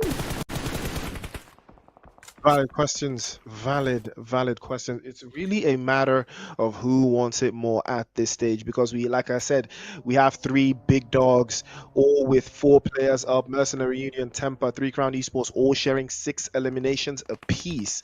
And that tells you that, yes, this lobby is just as tough as one would think. Sharing the points all across the board there tells you all you need to know, that every single team at this stage has a lot of ground to cover. And now 3 Crown Esports, for me, they are the best team on Miramar, and I believe they should get the job done. But it's all about, it really boils down to what the next play zone does. But I think irrespective of that, 3 Crown Esports should take the chicken dinner. I mean, they are set up very, very nicely. It is only Temper that could be a thorn in their flesh, but it all depends on where the zone decides to shift. If it shifts a little bit towards the northern side from this angle here, then I believe the job is already halfway done for 3 Crown Esports. But they need to make sure that Temper cannot get an angle on them. That's a fantastic grenade from 6 guard, but it doesn't connect. But he does have an idea and an inkling on where he is trying to go next. And now that play zone shifts away, forces 3 Crown Esports to make those rotations now. But are they going to make them towards the east or the western side? Because every single corner is going to be occupied. Mercenary Union is a team that they do not want to play on a hillside position. It would for them to slam into the guys from RRQ and take that position away from them. That would be a better call. And they cannot allow themselves to be third party by Mercenary Union. A lot of intel out in the open, 4 players each. The moment they start to lose players, that is where the problem begins. So Temper, on the other hand, have been blessed by the zone. We saw this happen, to Team Unique in the previous game, and they ended up winning, but they did have a compound to defend them. And the only team with a compound here is RRQ. That is why 3 Crown Esports have opted to break down these walls, and now the journey begins immediately for the first one to go down. Jump shot to the DBS over to the corner, tries to rock it down immediately. Owner closes the shops, and that's a beautiful drop through from 3 Crown Esports. They're breaching, they're closing down, but Temper, they hear the commotion and they want a piece of it as well. The third party trying to be eloquently closed down. Foden immediately hops out the window, will be dropped to his knees by 6 guard. Temper trying to close this down and take away this position. They know that if 3 Crown Esports can take that compound, they will be in trouble, and they are already getting proactive to snatch it all the way back. Born and Nowadays will be the last 2 left for RRQ. Big defensive parlay coming through there from RRQ. Again, 3 Crown Esports somehow found a way to break inside that compound, and it was the right call, and it made it to perfection, PTK. Oh my goodness me. The 3 Crowns guys, these guys want it. They want the crown. They want it all. Tempers with 7 eliminations, 3 crowns with 7 eliminations. We have the MUs with the 6 eliminations. Angry with the 3, RRQ with the 2, and finally the Rex with the 2 elimination. But yo, nowadays getting knocked, and I believe only one of the players is surviving. Temper as Zeke eliminated. Yo, we have a fight, the 3 crowns. Oh my goodness, 3C owner is down, getting knocked, and the Tempers, they are coming it all. They are coming for the 3Cs. 3Cs. Look at the third party. Oh my goodness me, quite some need, but the need only inflicted very little damage. Oh my goodness. Everywhere we have players. The 3Cs are cornered. We have one player in their midst. That is on the west side. We have one from the MUs. We have 2 players from the Tempers. Oh my goodness, the 3Cs, they are making a push. 6-9. Oh my goodness, cornered from every direction. They need to watch out for the 6-9. 3Cs. Aquila getting knocked. 6-9. He is on a rampage. He is on a kill spree. Oh my goodness, Quilla. Oh my goodness, 6-9. Make those kills out there. Make those eliminations. Oh my goodness me. What a shotgun from the 3 crowns. GG's. 3 crown esports. They are coming for the crown. They are coming for their kingdom. They are coming for it all. Love it, hate them. These are the men. Oh my goodness. 3 crowns. Wait another fight. Fight back. Together are very relentless. They are going for the push. Oh my goodness, Temperzik. Oh my goodness, this is only one of the players is surviving. Only one of the players. They are getting busted. They are getting knocked down by buys to the dresses. They were at the central position, and that is what happens when you are pushed by 4 teams. They fought a good fight, but unfortunately, the fight was not enough, Priest. The fight was not enough. Expensive. It was expensive. It was the cost. And 3 Crown Esports did pay it in full. Unfortunately, it was not enough. Temper excellently holding that line, making the decisions very quickly. Surely they have done all they need to do. Hawk will be getting flushed by 6 guard, and the South African team is about to claim yet another chicken dinner in this 4 versus 2 versus 1. Angry plays deep into the southern side, trying to hold it down. Aspect from that western corner with a sightline onto Zeke and Captain, but they do have the minis, they do have the sightlines onto that left-hand side position, and they're probably going to capitalize on it any moment from now. It is all about what the play zone says. It is all about the play zone at this moving juncture. Aspect again falls for the bait, and Switch immediately gets sprawned to the floor with the Scarrel, and no chance for him there. Shrooks gets the finish again, closes that down. Temper on the front foot, and Switch will be the last one left for Angry. But what a performance they have had regardless. He has had 4 eliminations out of the entire 5, and Temper, all that it takes now is for them to just hang on. That's a good grenade, but I believe Switch has been spotted there by Shikos again. Sorry, going to close this one down over to the northern side, and they will be circling back and forth. Angry over to that top position, probably going to work from them though. Temper playing this quite nicely, using every single corner to hide their angles and hide their position. Be on the front foot going forward, and they will circle back in, but it doesn't look like much is gonna breathe out from this one though. Again, every single position here occupied by Temper, and they're about to close this down onto the final third. There's not a lot of cover. Switch pops up, but he will be shut down by Zeke, and the job will be done. Ali QZ will be going back into the lobby, and that will be a winner chicken dinner for Temper. Well executed, well deserved, absolutely incredible performance from Temper. Oh my goodness me. Guys, I saw Temper and these guys, so they were high-tempered and they set the tempo when it came to Miramar. These guys want it, and I think they might be getting it, and they got it. That is Miramar game and the Temper. Temper Tempest, a Temper tampering with everyone. You cannot win a 3v1. It is a 1v all chance. It is a 1v0 chance of winning that game. And in the final game, in the final zone, the Tempers, you guys, you did a good job. GG's to them. They have the skills, they had the numbers, they had the location, they had the intel, they had it all. This was some good IGLing, and this was some good show of skills, show of. As said, that was awesome, guys. That was at the final game for the day. Tempers, high-tempered, and that was just it. The MVP of this game, that is the TMP Zik, or the Temper Zik himself. 3 eliminations, 6 assists. How do you get 6 assists? 6 assists, 3 eliminations. I believe this might be the only player that I've seen with the most assists and very few eliminations, and still the MVP. GG's to the man. TMP Zik with the 3 eliminations.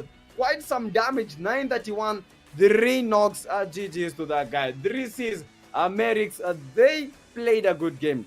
The 3 C's, they played a good game. Unfortunately, it didn't go to their side, but they got very good points in that game. 5 knocks. You have the TMP. That is Shukruz with 6 eliminations, 5 knocks. Angry Switchu, 4 eliminations, 1 knock. And finally, the men, they are back up. That is the MUs. They are the light of the East African country, that is Kenya. And today, they have made a mark for themselves. MU, Maliquiz with the 2 eliminations and the 2 knocks. GG's to our top players of the Miramar game. They came with the zest, they came with the ambition, they came with the zeal, and they made that happen. As we look at the match summary, Priest, this has been an awesome game. Absolutely incredible game. 51 eliminations though. I think it was pretty similar to one of the matches we had today. Also 51 eliminations. Also, that one had 10 headshots, but we have 9 in this game. 368 meters. The distance that we saw, I think that was from a Mini 14 across the board much earlier in the game. We had 2 airdrops go outside and get picked up, 3 green eliminations. Unfortunately, the vehicle was not that much used as a weapon, but we saw, how it panned out going forward. But it was a very, very interesting game, very high energy, very high quality from those teams. I did expect a couple of teams to perform, and they did perform. Temper, Mercenary Union, 3 Crown eSports putting in that work, and that was something that I enjoyed, watching from these teams that did love to play Miramar a little bit more than the other teams. It did play out, it did work out for them. We saw the strategies, coming clutch, turn out time and time again, and every single team, they stood on business and they put in the work. I mean, this is one of those lobbies that we look out for. But but let's take a quick look at the highlights, because it was chaotic. At some point, PCK creamy in that compound. Yeah, it's because it was very intense. At times, when the tensions go high, we must go high, because we also have the tension. We are feeling the energy of the game. We are feeling it all. And the higher it goes, the higher it becomes, the more the energy. This is not like the mountains. The higher you go, the cooler it becomes. For these games, the higher you go, the hotter it becomes. And we have seen it. This was the fight, the 21 bots, the 3 C's. They made that plan. That was quite amazing. They played a good game. All the Temper, these guys were not joking at all. When it comes to those questions, the men themselves, they were not joking. Quite some beautiful trophy phrase. They had it all. They were setting the motion, and they got their results. 21st century. They fought a good fight. That was the aim. I believe it got 2 eliminations. Although there were 3 of them, they played a good fight. When it comes to these games, numbers is a factor. If you don't have the numbers, you are disadvantaged. But the 21st century, they played a good game. I think I see it good. 3 players, and they were getting nothing. They were taking out. Oh my goodness, that is the knock. They played a good game. But when it came to that game, they were totally outnumbered. They tried their best, but unfortunately, that did happen. Angry X-Smoke, these guys were the ringleaders. They were the ringleaders, but then we have some new champions, and that is the Temple. That is a GG to them. They played quite some fight. They gave us quite some show, and these are the team stats for the number 1 team. Tempers! Captain with 1 elimination, damage 247. This guy, I believe he was the IGL. And guys, let me tell you something about being an IGL. Being the IGL, does not mean that you are going for the push. It means that you make the critical decisions. You tell the fragger when to push. You tell the flanker what to do. You are the man that is making the decisions. And as we know it, Captain, a very good job for you. We have the sixth squad with 4 eliminations. GG's to him. We have Zeke having gotten 3 eliminations. And finally, the man that made that team with the 6 eliminations. And guys, as we look at this priest, this is quite some match ranking. Oh my goodness. Oh my goodness. Wow. 24 points for Temper. That's a big leap on that leaderboard now. 14 for 3 Crown Esports. Solid performance from them as well. Mercenary Union in third with 13. Just one behind 3 Crown Esports. Angry with 10. Continuously putting in that performance. Rescue Esports with 6. What is that? Rex? No, Can't that is remember the what- Rescue Esports. Yeah, Rescue Esports. I'm Rex- talking about the next team. Rex- Is that Rex Reject is or the something? Ruthless. No, that is Oh, the yeah, Ruthless yeah. Esports. Oh, Ruthless Esports. Okay, yeah. Okay, fair. Double RQ in 7th with 4. Navy Seals in 8th place with 2 points. Also sharing 2 points with them will be Zeus and 21st Century. But the overall ranking tells you all you gotta know. Unique and Zeus still untouchable yet, but you're not too far away. 3 Crown Esports back in action into the top 3, 65 points to the good. Temper with 60 after 5 matches played. They are well on their way with that performance. 5 matches to the good, though. Angry putting themselves in the top spot as well with 58 points. Neon Rising will slip all the way down, and they might even slip further because these teams have they still have one more match to play tomorrow. So yeah, the proof is in the pudding. More esports 54 points, 12 esports with 48, not too far out. As well as we move over to the other side of the leaderboard, Rejects are now in the top 9, slipping away there.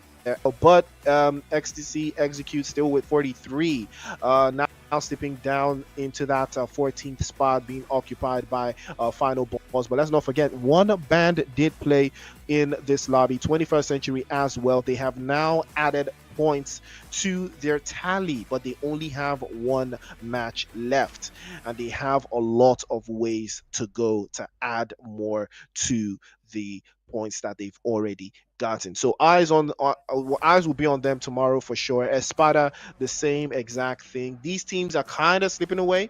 31 points to the good. Them and the Donkeys. Again, there's a lot of ground to cover. 2 more games will be added onto them tomorrow still, though. So they do have a lot to cover. They do have a lot to look out for. But, Mercenary Union also putting in the work finally. 29 points to the good. But again, they are still swimming in the deep end of the water there with 5 games played and only 29 points.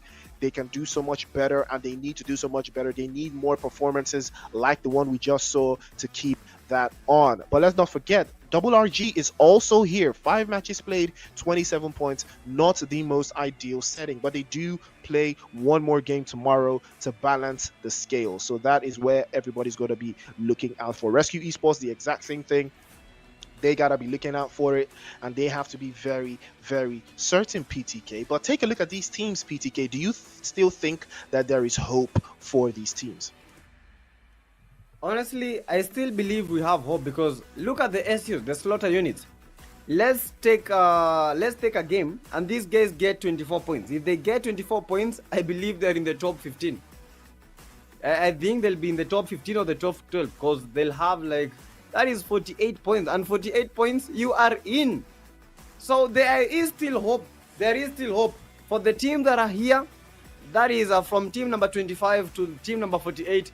There is still hope for all these teams. As much as it is very, very minute, I believe just cling on to that hope and bring your best. Don't forget, we still have 3 days. That is day number 4, day number 5, and finally the day number 6. Those are good points that these teams can collect in those matches. As we look, we have the ECs, we have the OTEX, we have the Galaxies. Galaxies, they have a chance. We have the Ruthless Esports, Evil. All these teams, they have a chance. They just have to have the composure. Just have the composure and push push, push, push until it all happens. Push until it all falls to place. Navy have been playing good, but I don't know what happened. But I think they still have a chance. We have the Evil. Evil today, they played a very good game, but unfortunately, they didn't get the point that they wanted. But these guys, I believe they might be contenders for the top 14. But they need to go that extra mile. As much as we tell you guys that we have hope, teams have hope, they need to go that extra mile themselves, because it will not be given to you on a silver platter. You just have to work for it. Nothing is easy as you know it. Nothing is never easy. If it is easy, it is not legit. But if it is making you go to the training grounds, if it is making you go play those creams, if it is making you do work with your sensitivities, just know it is what they work. And guys, as you can see, these are the top teams at the bottom of the table. We have the OBPs. They are still fighting hard. EMPs, the Emperors, I don't know what happened to them. We have the 4B4s, Rush, Cyphers at GT. Those are the teams finalizing the table. And guys, these are the elimination leaders. As you can see, the numbers don't lie. Zeus Logic, 16 eliminations today. RGCS, 15 eliminations. This was a man that was pushing for it all. Unique. And I don't think we can mention MVPs and top elimination leaders without mentioning this man. Unique Madman. This was the man. Day one was the MVP, and still right now he is in the leaderboard. Angry 629 with the 15, and finally the Zeus Dogger with the 14 eliminations. So I don't even know how good are these players that they are getting 16 elimination. Please, how good are these players to be on the elimination leaderboard? Because this is so insane. 16, 15, 15, 15, 14. Oh my goodness, I don't even know what to say, Priest. I don't even know what to say. I mean, it has been a journey, it has been an incredible ride so far. But ladies and gentlemen, we are at the halfway point of the PUBG Mobile Africa Cup. 15 matches have been played, and another 15 are still yet to come. Tomorrow, the action continues in the PUBG Mobile Africa Cup, brought to you by PUBG Mobile Africa and PUBG Mobile and Infinix. Don't forget that GT20 Pro is looking very sweet, so try to get your hands on one because they came from nowhere. With the GT30 Pro, they rise, and so can you. Buy now, win a trip to 2025 PMGC, be their number one fan, and outplay the rest. Ladies and gentlemen, PUBG Mobile Africa Cup 2025, the road to PMGC starts here. 15 games down, 15 more to go. And right now we've seen the leaderboards. We've seen the teams that are grinding hard and grinding really strong to put themselves into that top 14. And that is where you need to be. So ladies and gentlemen, it is not over just yet. Tomorrow, same time, you will be locked in. Don't forget to like, share, and subscribe. It has been an amazing journey so far, but the action still continues tomorrow. So make sure you keep your reminders on, and we'll see you same time tomorrow. Until then, it's good night and have fun. See you. Bye.